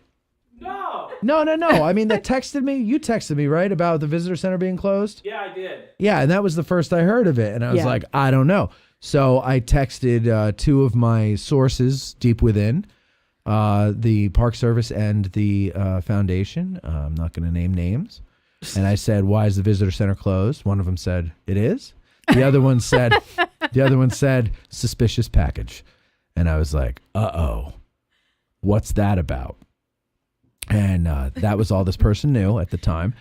And luckily, everything was okay. But go ahead. Tell us about it. Yeah. So that scared me actually there for a second. I was like, oh my God, what happened? So I got a text message not very early, which is kind of surprising, from our one call system, which goes out to all Gettysburg Foundation employees. Okay. Hold on, I gotta get through all the birthday messages. Sure. Okay. And it said, it was at 7:28. Message from NPS. The Museum and Visitor Center will be closed until further notice. All updates will be communicated using this system. Message from Gettysburg Foundation. The Museum and Visitor Center campus will be closed until further notice on 5/28/2024. All updates will be communicated through one call. All employees who can work from home, please do. Other staff will be notified when they can report to work. And that's all we were told. Oh. So... Were you scared when you got that? Well, I wasn't scared. I was just like, well, that's kind of weird because immediately you don't think horribleness. I thought electrical outage. Right. Of some kind. And so I called our HR director and said, can we go to RUP? Like, right. Or is the electricity out? Right, because you don't work in the visitor center. Your office is in Rupp House. Yeah. Right. So I now work you're like, in what does that have to do with me? Yeah, I don't give a shit. I don't really care. So she said, yeah. She said, yes. You can work at RUP. The police are here now. Got to go by. Right. And I was like, oh, sure. Okay. So, what ended up happening? But wait. Before you get to that, though, I want to know your mindset. So like the police are here by. What are you thinking? What is going through your head? Did she say? Well, first of all, I was like, oh no, something horrible happened. Right. And so I contacted a friend of mine who is an employee at the So no center. guessing at this point. You're not even thinking like, oh my God, it was, what? I'm thinking medical event. Okay. So, so I called my friend who works over at the visitor center, and she said, we've been evacuated. She goes in early. So they've been evacuated. There was a message over the PA system. And the person who did that was... Everybody out. No. Repeat. Everybody out. No, we have protocol messages. Repeat. Smoke them if you got them. Everybody out. Get out the back door. Is that where they tell you to go out the back door? Apparently they did, yeah. Oh, really? Well, because it was at the front door. That makes sense. Yes. Yeah. So she said, because this person is normally, that did the announcement, is normally pretty like, chill and or kind of like, okay, everybody get the hell out, Yeah. But you could tell, she said you could tell by his voice that we needed to get out and we needed to get out now. So she said I immediately left, but she's in marketing, so they ended up over at McDuffer's. Yes. In order to meet any media. So, right. And that's where I went and I got a little one-man press conference with Jason Martz. I was the only member of the media there at the moment. At that time, yeah. And I don't really know if I would consider myself a member of the media. But, Yeah. That video has 1,400 views or something like that so far. So that's not bad. Yeah. It's not great, but it's not bad. So at the time, we were like, oh, and then we heard suspicious package. Yeah. Okay. So we were like, oh, geez. Because here's what we had heard through the grapevine, and this is why our mind went where it went. That there was a gentleman they found him on the camera. He had dropped off a package and a shoe. A shoe. So we were like, it's a reenactor. Like, he's dropping off a package of stuff like, oh, I forgot to drop this off. I'll leave it here. They'll find it in the morning. Right. I got to get out of town. I got to go back to work. Right. And we were just like, oh, it's a reenactor's uniform or something inside the box. Like, you just don't expect something horrible, truthfully. And so then we heard the package had anti-government writing on it. And so our immediate reaction after that was, the first thing I said to the people I work with was, oh my God, where's the beaver? Has anyone seen the beaver? The beaver's in the damn box. And so you thought it was like a horse head in the bed in the Godfather. Some kind of message. Somebody killed the freaking beaver. You'll be sleeping with the beavers. I'm going to make him an offer he can't refuse. Right, exactly. Right. Yeah. So then it just kind of devolved leave the gun from there. Take the beaver. Because again, you're not thinking something bad. Right. So, of course, this is all before we hear that the bomb squad had been called and they were dispatched from Harrisburg. And they came down. Now, we have a protocol that if a package like that happens, there are certain things that immediately go into place. Oh, like, yeah. People, And so... And this is, by the way, as far as I'm aware, the first time since the new visitor center opened that I'm aware had of, anything like this. that I'm aware of. There was an envelope at one point in time that came to the loading dock at the visitor center that they thought had some kind of suspicious substance in it, like during that whole anthrax situation. They thought it might have something like that in it, but I think that was a false alarm. Ago, doesn't it? Yeah. Yeah. That was a false alarm. So, however, this particular package did have something of an explosive nature in it. Now, it was firecrackers. So there were explosives, but it was bottle rockets and ladyfingers. Child explosives. I don't know. Yeah. I don't know. I didn't see inside the box. I don't know what was written on the box. All I know is that it was addressed to MPS. So we don't know what the message was. No. I didn't see it. Now, here is... No, but you have video of the guy. There's video of the guy. He walked... An unknown white male. Out of the woods. That's going to narrow it down around here. And delivered the box in front of the front door. Yeah. Between midnight and 1 a.m. Right. With the box and a shoe. Now, what was it? A sneaker, penny loafer? Like, what are we talking about? And I don't know what that shoe thing is. I said, "Are we on the lookout for a one-shoed man? Like, what are we? What are we doing?" That's how you're going to figure out who it is. Yeah. Just imagine the bolo right now coming across the police scanner. Be alarmed. Be on the lookout for. A man walking white man lopsided. In one shoe. Yeah. He might be walking unevenly or in circles. That's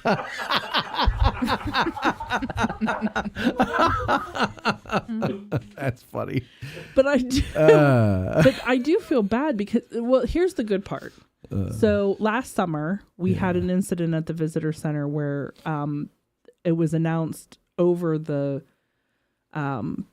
not over the PA, but over the radio that the security has that there were shots fired at the visitor center in parking lot 3. Mm-hmm. When was this? Was it a car backfiring? Last June. It was actually somebody with fireworks. Yeah. But when you hear shots fired, you get scared. Yeah. Yeah, you do. So Colby doesn't, but the rest of us do. We realized that as an entity, we needed to institute a lockdown procedure. So we did. And it can't just go, you can't go, here's our lockdown procedure. Yeah. Like, you have to you have to go through all the protocol, make sure that what we actually are wanting people to do is... Do you have drills? And practice it, yeah. You got a drill, right? Yeah, they do. I've never been in one. So everybody else is doing what they're supposed to do, and then Bethany's wandering around. She's probably, God forbid, I don't even want to joke. Forget it. Is it in this room? Do I go over here? There's a guy in like combat gear, and he's standing in the middle of the Guys, and she goes up to him and she's like, "Excuse me, sir, there's an active shooter, please." No, I missed the last drill. So, but Rupp House is different, is what I'm saying. Yeah. So, yeah. What I think is fascinating is that part of the lockdown procedure, it was really just instituted and put like on the books, so to speak, 2 months ago. Oh, wow. Yeah. So like to have all of that happen in such a short amount of time between, it goes to show how awesome the staff at the visitor center really is, because they identified the problem. They made sure that everybody got out and went to where they needed to go. The right authorities were called in and everything was taken care of. I mean, I'm sure there were, like, if you're in it, there's a little bit of wonkiness because of any kind of situation like that. But from the outside looking in, as an employee looking in, it looked like a well-oiled machine. Right. Like, they did a really good job. New. Yeah. That's impressive. Yeah. That's great. Especially if you don't have drills. Well, we haven't had a drill on that yet. But also like they kind of lucked out because it happened before everybody got there. Yes, that is. So like, imagine if you have like 300 people, visitors in there plus staff and everything like that. Like that's where you got to do some drills. Yeah. Yeah. And we do drills and we have mandatory training every year. And multiple times things are happening and, all that kind of stuff. People practice stuff, but which step is evacuating your bowels? That's step 2. That's step 2. Yeah, that's once you've reached the safety point. I think it's en route to the safety point. En route, yeah. Yeah. You leave a trail. But I was very impressed. Yeah. I really was. Like, they didn't come out and tell anybody things that they didn't need to know. Everything was very much like, here's what you need to know, do this now. Yeah. And I thought that was pretty impressive. And was the rumor mill alive online? I didn't look. I honestly didn't look. Yeah. A lot of people were just like, oh no, what happened? Right. But I do think what makes it so funny is because, I work with these people every day. They're a bunch of wackadoodles. I love every single one of them, but we're all your off coworkers our rockers. or yeah. Okay. Yeah, we're all off our rockers. Well, I don't think you can work for the foundation or the national park and not be slightly off. I don't think you'd be interested in history if you're not a little off your rocker. Yeah. And so the fact that when you're used you're to not singling out your people. You're singling out our whole community. Our whole community. But when the rockers. rubber met the road, yes, all of that went away. Yeah. And everybody did what they were supposed to do. Sure. And that to me was kind of like, I'm like, yeah, we're pretty cool. Well, I remember, and not that this is the same, but I remember on September 10th, 2001, my view of New Yorkers was pretty low. Mm-hmm. On September 11th, 12th, 13th, 14th, and till about the 16th, it was very high. Mm-hmm. And then they started to lose it again. But my point is, the city people, not the state people. But the point is that when we're all just living our lives, we can focus on these stupid little things, and we can get in these stupid little squabbles and stuff.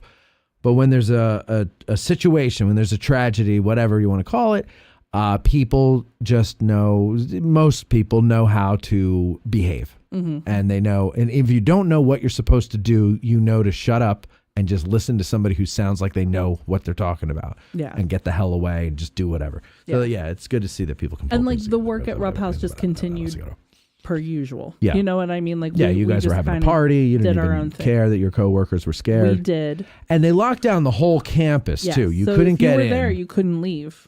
Right. And so I know I was recording with Rob Abbott that day, and in the morning he said, my car is at the visitor center. It's locked down, and we didn't have to do anything till 1. And he's like, so I might have to walk, but I'll meet you out on the battlefield. And I said, well, I can pick you up. You don't have to walk all the way from the visitor center, because we were going the first day. And so ended up, by the time we needed to get out there, his car was free again. But yeah, I mean, it was like a big deal. And then, like you said, Jason Martz was at the old Mulligan McDuffers parking lot, answering questions or whatever. And so I talked to him there, and so we don't know anything new is the news. No. The news is no news. But no news is good news. That's right. No news is good news. It's from Blazing Saddles. Yeah, we know. Okay. But I do think one of the things that this brings to light is that, we always say, oh, it's in Gettysburg and nothing really ever happens here. Well, it does. Sure. And we are in a very controversial area. Yeah. What we love in this community every day, this whole Civil War aspect, it is in the rest of the world very controversial. And so we have to start paying attention to that. Yeah. It is something that we are not immune because we are a small town. So I would just be aware of that as you're moving about your nerdy day. Yeah, yeah. All right, what else you got in the news, ladies? Well, also on Tuesday, Life Flight was dispatched to the Pennsylvania Memorial. I think we have that named right now. For a medical issue on the top observation desk. They had to use the sled to get the person down. No other information on any potential safety issue, but they did close the monument for the evening while they investigated. So not a whole lot of information there, but it made for quite an end to quite a day in the park. Yeah, that was a crazy day. You got a helicopter landing by the PA Memorial. Jesse Weedleton sent me a video of it, and yeah, it's weird to see. And that was at the end of that day. It was quite a crazy day. 1 second, please. Oh, wait, nope, it's no. Hello, Anita? I saw, it says, This is Anita. Go for a dump. I want to talk about stuff. So I but it's a 717 number. You're on the air. Whoever you are. Hello? Yeah, Matt. Yes. Yeah. Oh, it is. Oh, it is. Hello, Okay. Matt. Wait. What you got? I'm just. Watching a dress in Gettysburg. He picks up the phone, hears a dial tone. Dials and gets down to his work. What does he say? Tra la la la la. Grant makes fun of Matt. Tra la la la la. Calls him bald and fat. Tra la la la. He tries to I would never. I would never do that. Because Matt's an awesome guy. All right, what? You would never do. I know you're not that That's not mean. true. No, it isn't. But I had to make something that rhymed. Hey, I mean the Walk Tallers had to make something that rhymed. Grant, how you doing, buddy? Mate. How you doing, old fella? Not bad there, you young punk. So I don't have my bleep button. I had to end it there. How you doing? No, really, what's going on with you, Grant? By the way, I love your shorts that you're making. Thank you.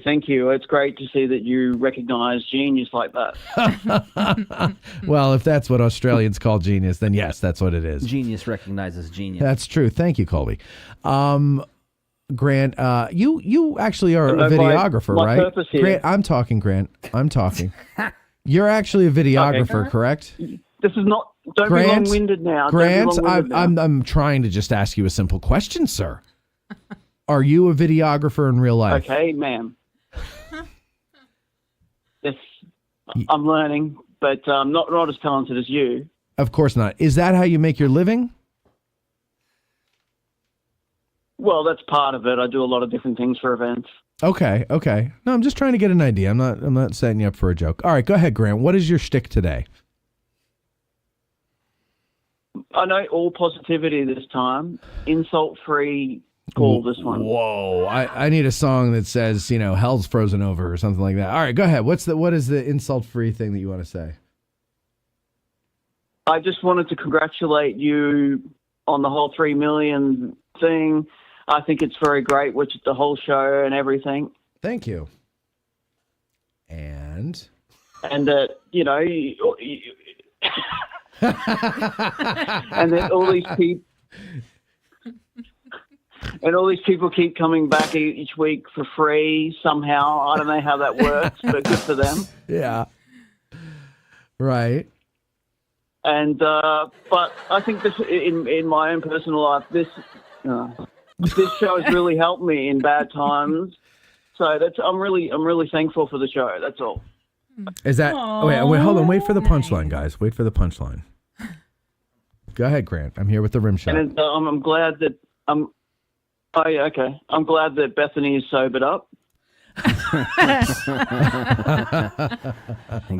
the record show that she asked for the first drink. Yeah. She came to seek it out. I did, Yes. because I wanted something, but I said I don't want beer. Do you have anything that tastes good? And I said, of course I do.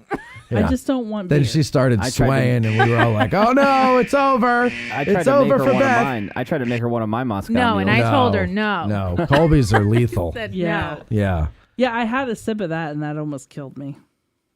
I forgot I gave you a sip. Yes, I think you forgot a lot. We're spit siblings now. Do you remember anything, Colby? I mean, I remember a little. I remember the bacon tips. That was early. I also remember Ezra was really cute. He was jumping off of the deck, and he'd jump off and then run out in the field, come back, climb up, right, then jump off again and run back out the field with his galoshes on. Yeah, he had boots on. Yeah, that was cute. All right, Grant, what else you got there? I know it's a long distance call for you. Oh, of course. No, one question for Beth. Yeah. When you started drinking, how long did it take for you to start going off on the Greeks? The Greeks. How long did it take for you to start going off on the Greeks? Because you hate them. I don't hate Greeks. I hate seafood in South Central Pennsylvania. That's what I hate. She started talking about the Greeks after 2 sips. I was not talking about the Greeks. I remember that. Greek. I have Grant. I have rare footage of Bethany when she started singing. Would you like to hear it? Oh, let's hear it. There you go. That was it. One more time. But it's a sensitive point, this Greek thing. So, are you Greek? What's your name? Grant. Are you Greek? Is that why you're so uptight about her hating you? People. Yeah, it's a thing because my girl she's proud of being Greek, and then we both. She started watching the show, and hello, Mrs. she Grant. got really into the show, and we both love Beth, and we hold her high up on a pedestal above all the others. Okay, all right. And then. And then we hear this whole Greek hate thing, this whole tirade about the Greeks. There was nothing and about Greeks. We were very disappointed. Very disappointed. You should hear her when we're not on camera. Oh, my God. It's like F Greek this, F Greek that. Yeah. I have never done that. Those Greek F, A guy almost ran her off the road the other day. She went, effing Greeks. I heard it. I was in the passenger seat. If I ever drive you around, I don't even know why the reasoning would be for that. You were taking me home after I had a few Moscow mules. A few Moscow mules. Grant, when you come up in September, have you set a date yet? As I said, I've just got to sort out moving house and all that stuff first. How's the move going? By the end of the month, as you know, as you've done it recently, it's a lot to do, and you've got to be kind of ruthless with everything that you don't want and don't need and all that stuff. So yeah, it's good because you get to purge stuff that you didn't even realize you had, but then soon after you settle in, you start buying new shit.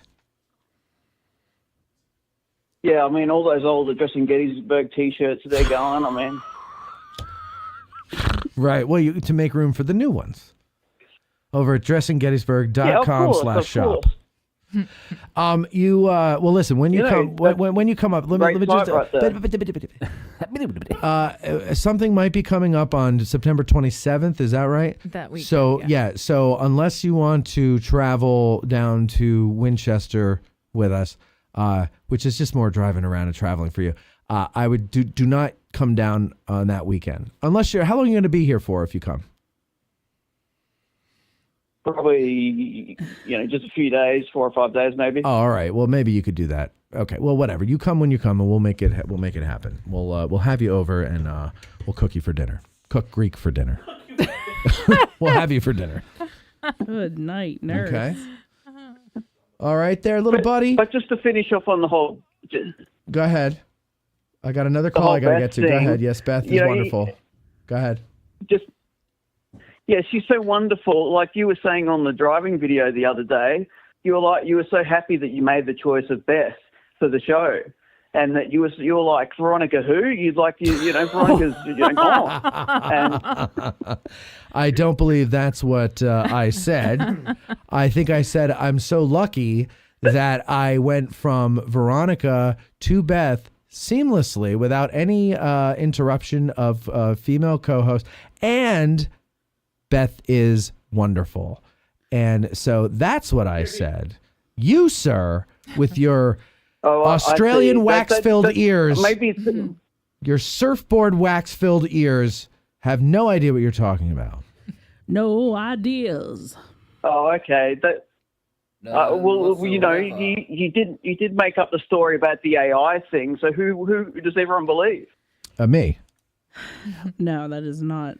That is false. Anyway, Grant, I want to tell you one thing, and then I have to move on to Harry on the phone here. And I want to tell you that of all the people who we're in regular touch with on the show, oops, I hung up.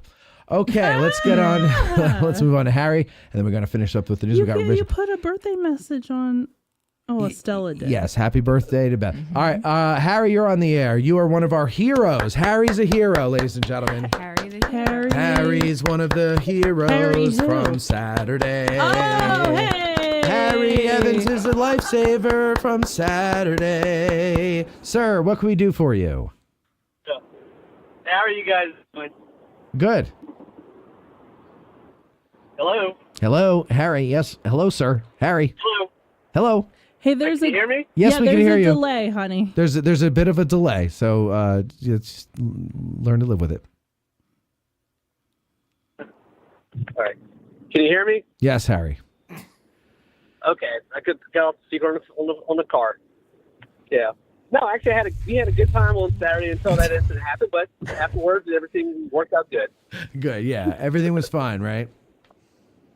Oh, yeah. Good. It was great. Yeah, but... What's on your mind, Harry? Oh, no, I was just calling in. He's making good use of that phone line that you said cost you money. Exactly. Glad I spend the money on this.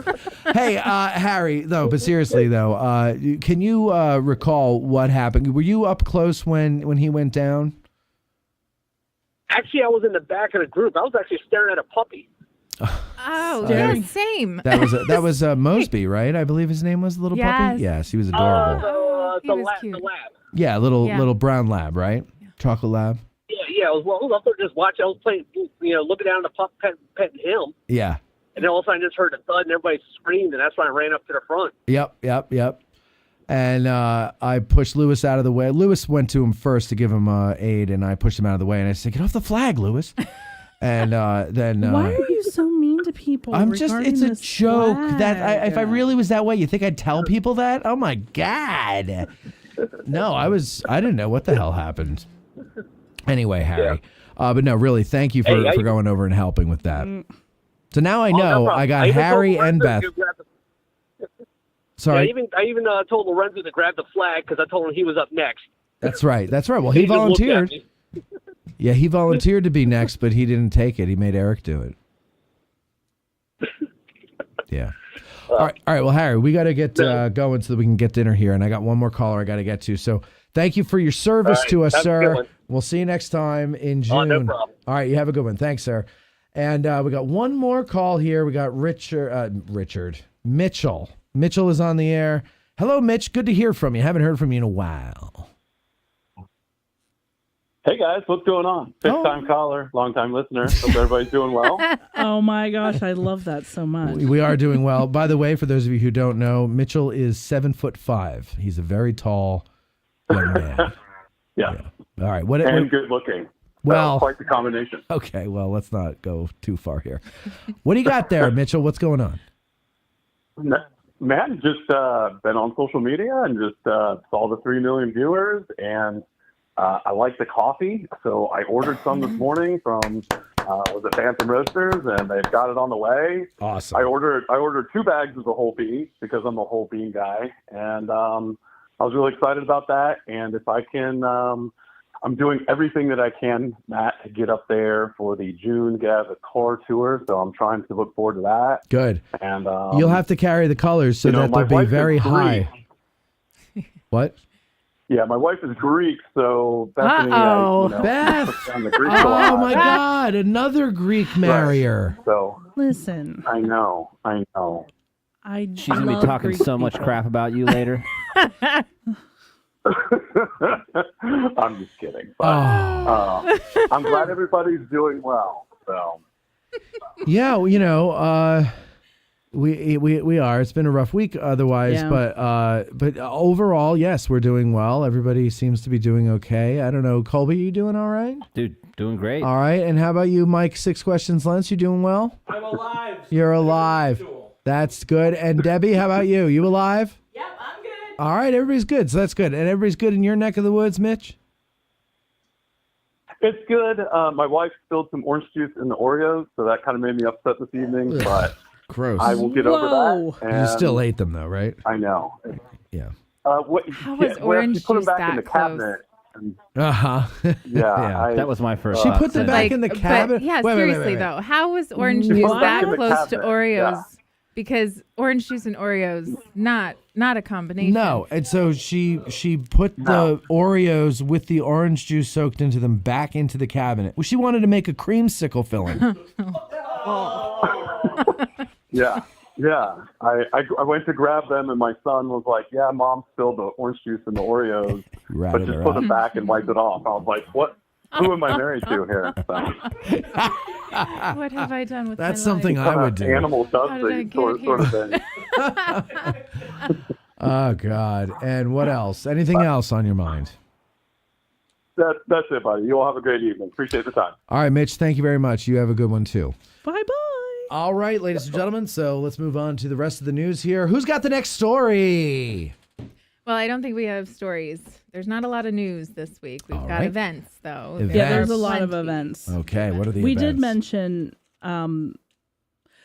hold on, go back to the woman or the person having the medical event on top of the Pennsylvania Monument. Well, that's, yes. Did you hear or did you not hear? Mm-hmm. This was the rumor mill, of course, so who knows? Oh, what's so? But Okay, the let's say that much louder. This is from the rumor mill. This is from the rumor okay, mill. so this is not substantiated Yeah, in any way. That said person threw up down the stairs, and so that's why it was closed because they waited till the next day to clean It's it slippery. up. They didn't want anybody tripping. I mean, Yeah. it's possible. I don't know. Okay, The only that's thing what that I I heard. kind of heard was that they couldn't get back down.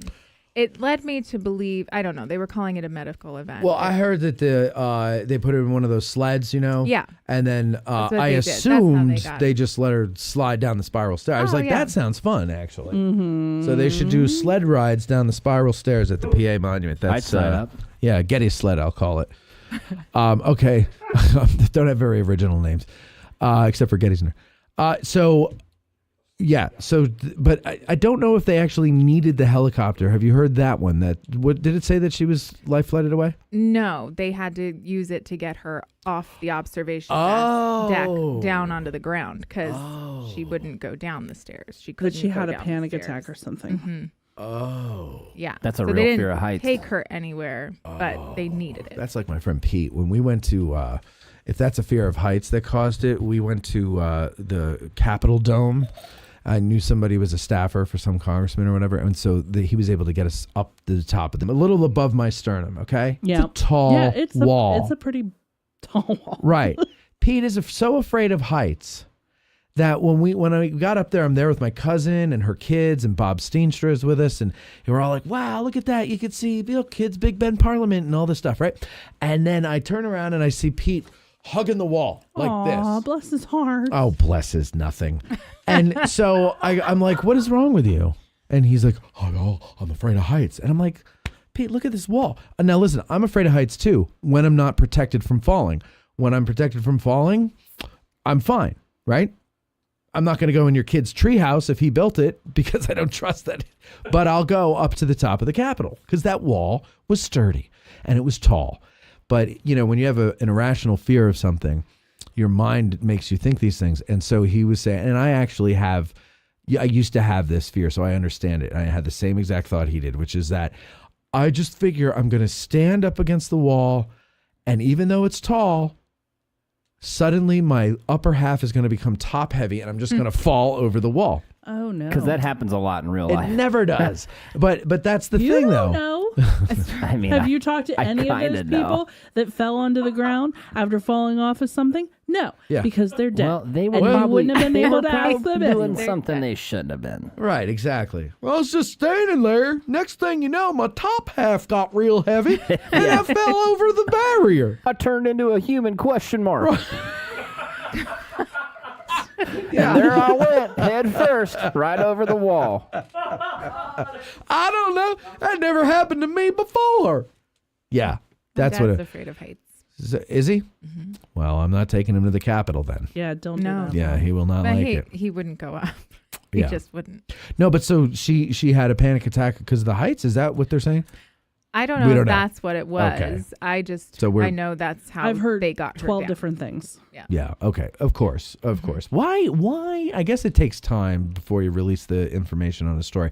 I know that like you want to make sure you're putting the right information out, especially for certain things like a bomb scare or something like that. You know. Yeah. But what frustrates me isn't that they're taking their time and crossing all their T's and dotting all their I's. It's just that the longer it goes on, the more the nitwits on Facebook start speculating and spreading rumors and all this stuff. And it's just, they're entertaining, but it's just like, I can't. But sometimes you never hear about it again. No, well, that's because if it's not exciting enough for somebody, they're not going to publish an update. And truthfully, like everything that I heard about the stuff going on at the visitor center could be totally and completely wrong. I mean, truthfully, I didn't see it. Yeah, I didn't either. Yeah. So, I mean, and I don't know what to believe. I'm basing everything I say off of what people said to me and or what the news said. What's the next news story? Well, there is no news story. Now we're on to events. All right, events. Da, da, da, It's time for events, and the events are events in. So this first one is actually pretty interesting. Highland Games Academy, Scotland. Has anybody heard of this? Where they throw the big telephone poles? Yeah. Yeah. Yeah. They're So not they called telephone. Well, whatever they're called. What are they called? They're basically telephone poles. That's what they are, right? Oh my look God. like. As soon as you said, what are they called? It went right out of my head. That's what happens when you don't know what you're talking about. All right, go ahead. I'll look at. I'm kidding. I'm kidding. I love you. That's what happens when you spend all your time hating Greek people. They're going to be filming a promotional video on 10 a.m. on Saturday, June 1st at the Gettysburg Area Rec Park. Oh. So they're actually looking for people to come out and volunteer to be a part of it. They're giving half-off T-shirts to participants. And, of course, it comes with bragging rights for helping a local small business grow its potential through the magic of the media. Bring a kilt if you have one. They only have about 9 to go around. Mine's at the cleaners. And they're looking for a broad spectrum of humans for this show. There you go. To show that this is for viewers of all ages. So all if right, you're interested in being part of that promotional video, head out to the Gettysburg Rec Park this Saturday. I'll at be 10 there. a.m. I think we need to get video of Bring Matt your trying kilt. to toss one of those Yeah. In a telephone kilt. poles. Well, what are they called? I don't know what I'm talking about. It I don't starts have with to an know. H. It's are you thinking A of telephone pole. Are you thinking of a C or a C or a K? Maybe like caber? It's the caber toss? Yes. Yes. Caber toss. Caber toss. It originated in the Scottish Highlands. The Gaelic word caber or caber, spelled differently, Meaning telephone, right? Telephone pole. Well, it means rafter or beam. So there you go. Okay. And during military campaigns, such large beams were tossed across often ice-cold streams to provide a temporary bridge for soldiers. So they would throw the... God, man, you know what? We men these days, we are nothing like real men were. Well, when I was overseas, we just walked through it. See, that's what I'm saying. Like you couldn't throw a telephone pole across it? Just got wet. Yeah, the Scots in their dresses, they got wet. They built a bridge. They just threw a tree over the edge. Strong men. Yeah, whatever. All right, go ahead. What else? Okay, we have the Hollabaugh Brothers 9th annual Strawberry Festival is happening on June 1st and 2nd. It's the Hollabaugh Brothers 9th annual Salavis Festival. How do you spell that? Saladay? Let me start over. The Hollabaugh Brothers are, which Hollabaughs, you know, the fruit stand, produce stand, are having their 9th annual Strawberry Festival on June 1st and 2nd from 12 to 4. Cool. They will have music, strawberry ice cream sundaes, and other delicious strawberry desserts. They'll be making strawberry sugar cakes, muffins, and much more. Did you play with strawberry shortcake when you were a kid? I did. You did? My sister had that. It was smelled my like favorite. strawberries. Yeah, and then the lemon one smelled like lemons. What do you guys? Oh, I'm gonna totally piss them. What? Everybody who's looking right now. Okay, that's watch their faces. Your camera's right here. I know, but I'm looking up there. You're looking at what they're seeing. Yeah, there you go. Everybody, look at their faces when I say this. Okay. I'm too young for strawberry shortcake. You can enjoy a wagon ride around the farm and cool off with a delicious strawberry milkshake. You're a brat. Dougie's Barbecue Smokehouse food truck will be there serving up delicious eats, so be sure to come hungry. Mm-hmm. My name is John Dacre. Okay.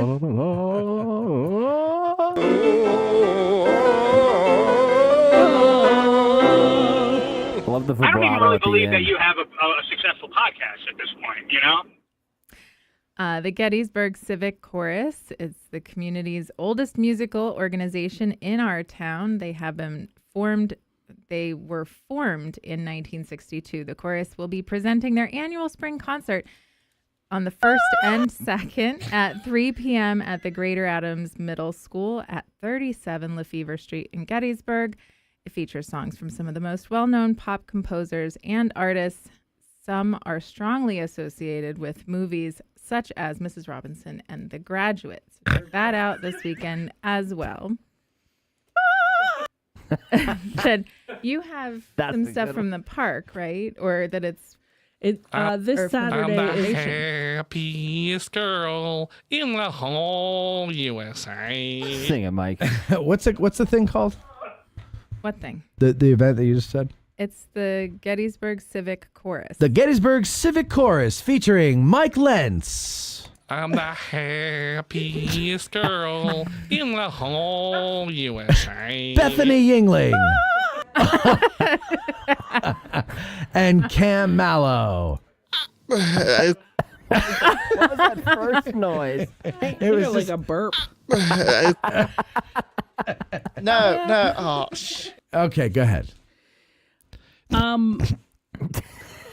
So this weekend is Volunteer Work Day. So the Friends of Gettysburg will have their, I believe it's the 27th?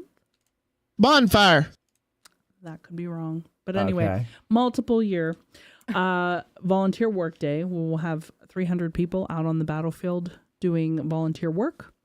If you would like to join us, it is free to join, but you need to be a friend of Gettysburg. So Faster! please email me at byingling@gettysburgfoundation.org if you would like to join us or become a friend. Spell Yingling. Yingling. Good. All right, very good. What else you got there, Cynthia? Well, this one is kind of interesting. It's the Harry Potter's World Renaissance Science, Magic, and Medicine exhibit is on display at the Gettysburg Library from June 3rd to July 13th. The National Library of Medicine produced. Sorry, That's wait. exactly what I thought in my head. I'm sorry. Start it again. I'm not making fun of them. I'm just making fun of Harry Potter. Go ahead. Go ahead. Try it again. Great. The Harry Potter's World Renaissance Don't touch Science, it. Magic, and Medicine exhibit. No. Go ahead. Oh, God. All right. Well, They here. have so many things stuffed in the title. It's a long title. Go ahead. It was Give it guest curated by Elizabeth J. Bland and a public historian and educator, Mark A. Waddell, I believe is his name, PhD from Michigan State University. So it's a traveling banner exhibition. Now, Why? is there any link between? Whatever do you mean? Is there any link between Gettysburg and Harry Potter? And companion website to explore plants, animals, and magic featured in the Harry Potter book series, which were influenced by Renaissance thinkers, traditions that played an important role in the development of Western science. So kind of interesting how they associate that. So that exhibit is going to be on display for over a month, so June 3rd to July 13th. And again, that's at the Gettysburg Library, so you can check that out. There's all kinds of wise tales out there. Will they have wands on sale? I'll get you one, Matt. I'm not sure. Have what? Wands. Oh, wands. You know, Magic like wands. Wingardium Leviosa. Yeah. The spells. Yes. Watch get Beth's Alohomora. face. Watch Beth's face when I say this. I've never read nor seen Harry Potter. It's okay. I knew that already. Yeah, I knew that already. I went to see Harry Potter in college because my friends were going. I'm like, I'll give it a chance, and I fell asleep in the first 10 minutes, and then I got up and I went in the other theater, and I think I watched Jackass. I think it was Jackass. That's where I am. Which was great when it came out.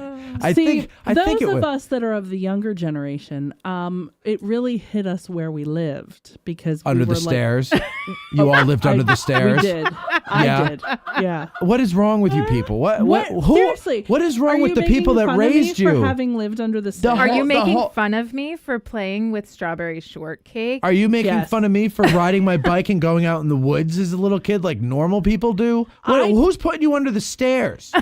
How does a whole generation relate to be living under the stairs? Maybe I had a really, really horrible childhood. Did you ever didn't. think about that? You didn't. It was sort of horrible. It was sort but of. it wasn't really horrible. No, it wasn't really horrible. It was actually fine. I met your mother. She's a delightful woman. It Isn't must have she been fun delightful? having her as a mom. It was.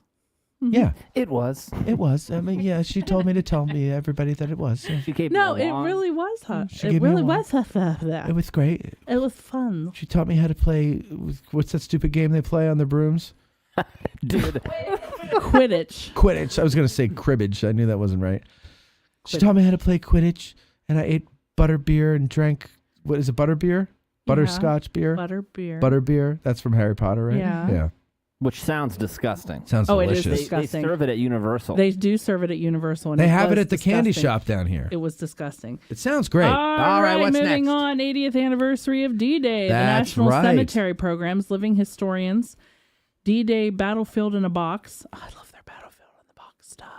Was it is Family it just like activities, Eisenhower home tours, It's a and Ranger handful of Talk sand. It's a at terrain Eisenhower National Historic Site, June 6th through the 9th, and this year. What is the battlefield in the box? It's a terrain map? Yeah, it's a terrain map, but That's they use it cool. like with things you can find around your house so that you can kind of do it yourself if you ever needed to. But they do one for the battlefield too, Like and it's make, really neat. I don't think I'm understanding. Like make a battlefield map out of just Yeah, whatever you like can they find. use- to like make the troop roads that- movements and stuff. No, it's more for less the troop terrain. movements. Oh, it's more okay. the terrain. Oh. So they use like, little balls that you would have in your house, Yeah. or Like, jump ropes for the roads. The and box that your deodorant came in, like Yeah, okay. So just to grab whatever's around that can represent yeah, something else. And they do the battlefield in the box. I've only ever really seen it for Gettysburg. But apparently they've created a D-Day version, and I think it's very good at illustrating the neat. terrain for kids. Yeah. They're gonna do the whole, like they're doing all of D-Day in a terrain box. I've never seen it, honey. I don't know, but I'm assuming it's gonna be. That's a big. Yeah. That's a lot. I love how all of the interesting things happen on the second or the weekend of the 6th or the 7th. I can't flit about from different things because I'm busy. The reason being, Yeah. that those are important. I days. understand, but no, I get that it's the anniversary. That's why but that happened. But I'm saying like everything else is happening that weekend, and it's like I love the Kind of like CWI. how you make the get out of car tours on days in which I have events and have had events for years. And years, and years. No, You have an event every weekend. Yeah. Not And when I started to anymore. get out of the car tours, you didn't have the job where you had all these events on Saturdays. So I predate your job description, and you should take the day off and come to the tour. Yeah, that would go over like People a would fart love shirt. to see you. What? Can you No. People would love to see you. No. can you make it to June? No. When's You the She can't? can't. No. Even though it's Matmas, it's a celebration of When's Matmas. the Don't June? worry, It's the folks. what's the Colby, date? 15th. Colby Oh, will. yeah, I can come to that. Yes, It's Matmas come to Eve. that one. Colby, It's his hold birthday it. That's usually the celebration. only one I'm allowed to come. I mean, I can come. Colby You will be. You have Yeah, to I will come be to there. that one. Colby will be bringing. You got it, buddy. Colby will be bringing. Just because we his- talk over What? you doesn't mean that you have to start with that. What? Yeah, it's annoying when people talk over you, isn't it? We're talking Yeah, under whatever. you. That's not under. That we're talking. That wasn't under. Colby will be bringing his pickup truck for all the Matmas gifts that the people will bring to the tour. That's all I wanted to say. So if you've been worrying about how am I going to get all the gifts home, like last year, Colby will bring his pickup truck and we can just put it there. Which means they're gonna be my gifts. Well, joke's on you. The bastards didn't bring anything last year either. All right, what else? All the shit I do for you people. There are other World War II events throughout the weekend. So there's the second annual Women's Veterans Day celebration and expo at the World War II American Experience on Crooked Creek Road. That is hard to say. It is. You could also just say it's out on the Mummersburg Road because you can get there from there. Yeah, true. Just take that out. So they have 2 days worth of events. So the second annual Women's Veterans Day is on June 8th from 9:30 a.m. to 4 p.m. And then on June 9th, they have the Women's Veterans Day Ride Through Historic Gettysburg. You have to register. You register at 9. And then the ride, it looks like it starts at 11. So they'll be riding through the Gettysburg battlefields and surrounding areas. All proceeds will aid in programs such as peer-led support groups, peer-led training, suicide prevention training, and certifications, awareness to the domestic issues stemming from MSD. That doesn't sound right. What is that? What's MST? MST? I didn't Google what it means. In the context of what? Is it a disease? Domestic issues stemming from MST. Marital sexual trauma? No, it can't. No, I don't know. I don't know. Well, Let's go look ahead. it up. I'll look it up. You keep doing the show. I'll look it up. Um, I'm going to, yeah. Or Debbie, yes, the Googler back there. I'm also supposed to bring up the Encounters with History on June 15th. Jamie sent me a thing. Oh, here. Mountain Standard Time. What? That is not That's what definitely what it means. Oh, okay. All So joking aside, it stands for military sexual trauma. Oh, That's what well, it that is. does make Yeah. sense. Yes.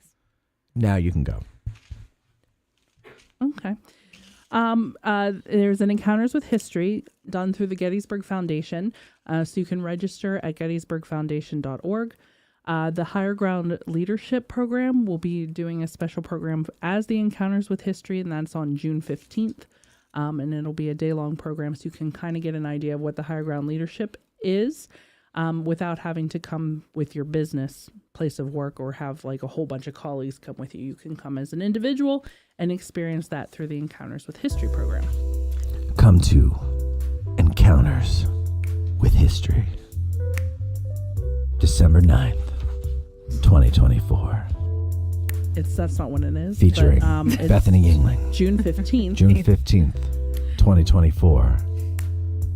Don't come to that. Come to the tour. Oh, yeah. I forgot. We were talking after the tour. I was loving that song, though. I know. It's beautiful. From now on days that we have a tour, there are no events that weekend. There's no other events. Yeah. No other events. Yeah. Nobody promotes my shit. So we're going to, yeah. I promote your shit all the time. No. I mean, like the big ones, you know. Does the foundation count in that? Because I work for the foundation. But does the foundation promote the Get Out of the Car tours? No. Bethany does. To who? To who? To who? The custodial staff? Who are you promoting it to? Who are you doing it to? We'll talk. I think you hit it right on the head, dude. She looks like she wants to be mad, but you said exactly what she does. And she can't say anything back. Exactly. She's like, how did you know? That is not true at all. We have 12,000 membership households, and every single time, and every single time somebody calls or does anything, and they ask me what's happening this weekend, I always mention your events. Let me ask you a question though. Yeah. Be serious. Mm-hmm. We have 12,000 people when they call. So 4 people call and you say, this is what's going on. Wait, I'm not finished. And don't you write a newsletter to those 12,000 people? And once, all the promotion we do for the foundation, not once can you say, no.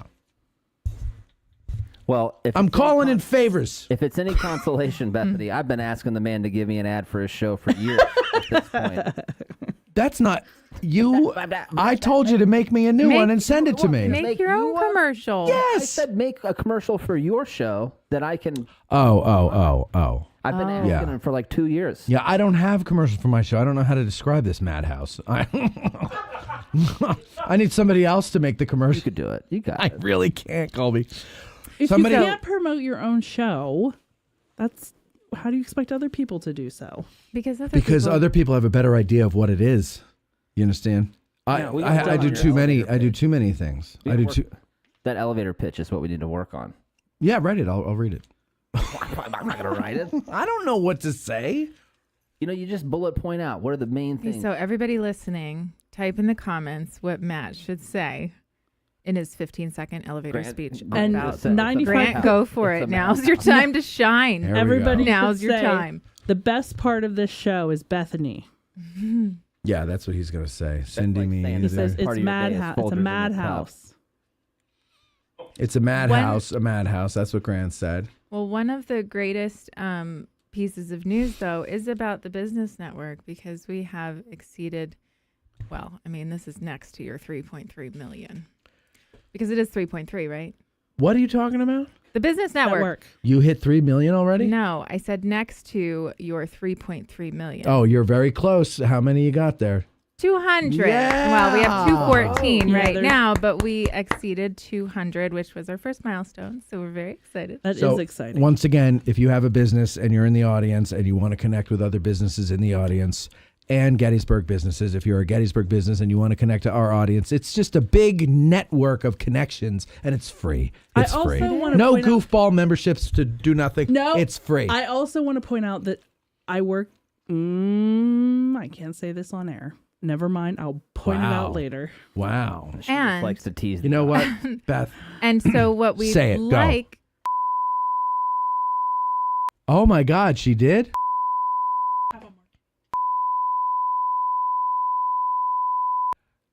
I couldn't hear you because the bleeping was in my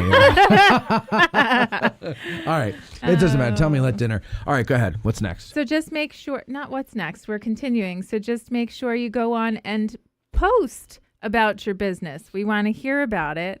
So make sure that you're posting. Give yourself your own 15-second elevator speech and put it up on our page because we want to start advertising those local businesses and getting everybody working together. So I did just put up a post today. We also have our monthly member spotlight. That's going to be hitting again this coming Monday because it's the first Monday of every month. And we do have a few businesses that signed up for that, which is great, but we need more because I would like to make it into a weekly thing. So everybody needs to go on and fill out those forms so that we can get some free advertising for you folks. That's what we want. So go on, find it, like, follow, share, make sure all your friends know about it. And it's free. All right. Yeah. That's it. That's all I got. Do you have anything else? No. Wow. All right. If you don't mind there, Colby, let's say hi to Mike and Debbie. We haven't really said hi to them today. Debbie, how are you today? I'm good. All right. Come over to the microphone there, Deb, so we can hear you. Because, you know, people at home, they're listening on their phones, and it's not always the best speaker. How you doing again there? I'm Not so loud. No, I'm just kidding. Go ahead. I missed that. No, I'm good. Everything's fine on my end, I guess. Coming up roses? Debbie's the bestest best friend because she brought me strawberry shortcake. Yeah, what was that you brought in, those sugary treats that you brought in there, which thank you for offering one, but of course I have to abstain. You're welcome. No, for Bethany's birthday, I brought her a little parfait cup of strawberry shortcake and different parfaits for everybody else, like chocolate and cheesecake and. Yeah, it looked and sounded pretty good, and everybody was housing those loaves, and and it was I was jealous that I have such a restrictive diet. All right, I'm but good. sorry, I didn't even think about that. No. I have to be able to. It's like, you know, when you're recovering from alcoholism or something, you have to be able to be around it and control yourself, and that's what I'm doing here. Yeah, so I bake cupcakes. So she made cupcakes. Cupcakes, which were super yummy. They were very good. Okay, can we talk about this for a second? Yeah. They were good, right? They were. Yeah. Okay, because they were mini cupcakes, so I tried one, and it was with no icing or anything. It was just the cupcake, and I'll tell you something. She was not happy with them, and I think she meant to make one thing. It didn't come out that way, and so she considered herself a failure. And I said, "Woman, that is not how to think." And she said... He said woman? Yeah, she did. And Like then, going 1950s. and she said, "Don't tell me how to think." And I was like, "I'm gonna." As she clutched her pearl. She clutched those pearls, and she took her apron off and slammed it down on the floor. No, and she put her shoes back on. She was barefoot. In the kitchen. And she goes, and I said, "Listen, no, really, a lot of things that we all take for granted now and love happened by accident. Mm-hmm. The microwave oven, I think that's a legend. I mean, a myth. But other things, I looked up, I Googled foods that were created by accident.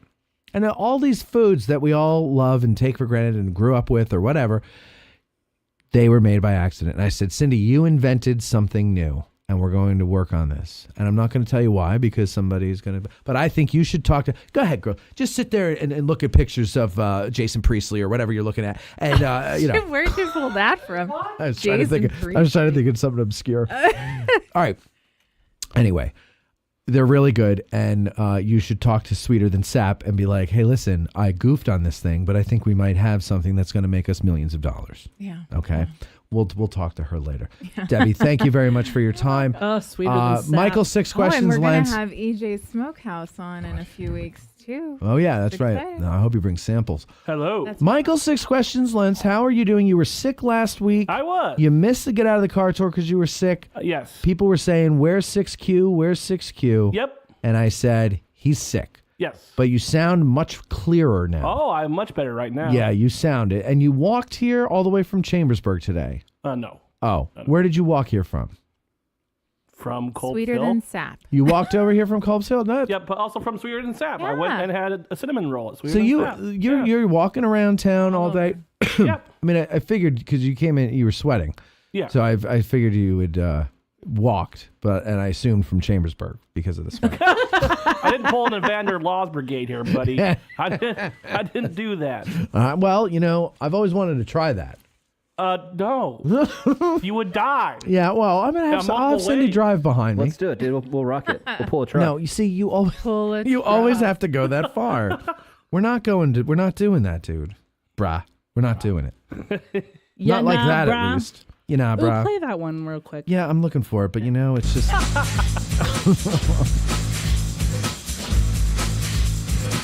Yeah, nah, bruh. Let's hit the gym. Yeah, nah, bruh. Let's get you slim. Yeah, nah, bruh. 70-mile ruck. Yeah, nah, bruh. Gonna make you pull a truck. I do love that one. Wait for it. House that low. All right. I mean, you don't think walking up a mountain is exercise enough for me? You got to throw 70 pounds on my back and make me pull a truck? Pounds. You do like 30 pounds. How about not even 3 pounds? How about we call that going slick. I Just got go 30 slick. pounds. Right. Oh, I should make it. Well, right it would here. give us something to talk about on Bethany's and Cindy's news segment. Matt dies on the attempt to walk from Chambersburg to Gettysburg. In case you haven't noticed, for the first hour of the show, Matt has not been here because he's dead. Oh, you're right. Breaking news, Gurgly. ladies and gentlemen. All right, listen. You, in fact, are gurgly. Yeah, you got a little gurgle going on there, Mike. True. Do you have? You're still not cleared Do you out. have the pneumonia? No. No, you just had a cold, right? Cold. Yeah. Yeah. There's something going around. What can I do? What can I do about that? Okay. All right, listen, Mike, I'm glad you're feeling better. It's good to have you here. But since you haven't been here in a while, Mike, do you have a vote for where we're going for dinner? Well, since there's pretty much only 2 places open right now. Right. Come on, we're getting towards June. It's got to stop sometime. No, I And think it's some early. places are opened. It's still. I would it's vote not for even 8. Gary Owen just because it's different than the other 2 places we go to all the time. Mm-hmm. Yeah. Mm-hmm. Mm-hmm. All right, Gary Owen is his. Cindy looks like she doesn't want anything to do with that. I was actually going to say I don't want to go to Montezuma's. I thought we went not last week, but we tried. But then you and I went to the one in Chambersburg. There's a Montezuma's in Chambersburg, which They is serve just margaritas. as good. Yeah, they do. Yeah. They have an alcohol license, and it is just as delicious as the one here. So I'm glad to see that there's consistency. Even their menus are the same. Mm-hmm. Like literally the physical menu. Last week was Labella's, so let's not do that again. So I don't know. Who's the special guest next week? Oh, I'm always a special guest. One moment while I consult my calendar. Different kind of special. Next week. Oh, it's Mr. Ed's Elephant Museum. Oh, Mr. Ed's Elephant Museum, ladies and gentlemen. Now, Mr. Ed's Elephant, let me tell you about this place. If you like candy and you like elephants, then you are in the right spot. you're in the right, exactly. First of all, you want to talk about, somebody said Jason Priestley is an old reference. You want to talk about old references. I saw candies in there I had only heard about in songs that were written 50 years ago that I haven't seen ever before. They've got all types of candies. Delicious. Yeah. Delicious. When I was when I was eating whatever I wanted to. I went there a couple times and I grabbed a bunch of stuff. Love the Swedish fish. Swedish fish. Swedish fish. Swedish fish. I love the Swedish fish. And other things. And so, if you got to check it out. And then also, there's all different types of elephants and different things there. It's a unique place. You can walk around outside. You got some pretty cool stuff there. It's right out on 30 on the way to Chambersburg. Right as you get to the top of the mountain, as you start to descend, boom, there's Mr. Ed's right on your right. And it's really fantastic. So, all right, that's cool. We're going to have them next week, and we'll eat some candy, hopefully, with them. Somebody call them and tell them to bring candy. Yeah, Eric says, I hope they're bringing samples. So do I. I'll cheat on that day. That'll be my cheat day. And let's see, Goodman Mike, the cinnamon rolls from there are as good as it gets. Thanks for all the dancing in this episode. It's going to help with what I do, says Grant. I was hoping you saw that, Grant. I want to see another one. All right, ladies and gentlemen, I think it is time to bid you all a fond adieu. Adieu. And so we're gonna go eat somewhere. And if you're in town, just keep popping your head in all the restaurants till you see us, and you can join us. Okay. Thanks to everybody. Thanks to Ben Jones. Check out the Brass Festival. We'll talk to you later. AG Today's opening theme is written and performed by Colin Southfield and the Mushroom Country Band. Bumper music is arranged and performed by Billy Webster and sometimes Kevin McLeod. AG Today is produced by Matt Cowlery, Bethany Yingling, Debbie Jones, and Cindy Compton. Engineered by Colby Sumner and maybe sometimes someone else. Guest accommodations are provided by the guests themselves. We'll need a couple thousand patrons to be able to put people up in hotels. Speaking of patrons, maybe you'd like to become one. You'll find plenty of perks over there, not to mention hundreds of episodes that will help you further your Gettysburg and Civil War education. So go to patreon.com/Addressing Gettysburg. I'm Huevos Grande, the voice of Addressing Gettysburg. Thanks for listening. Shut up! Say my name. Say my name. Kathy.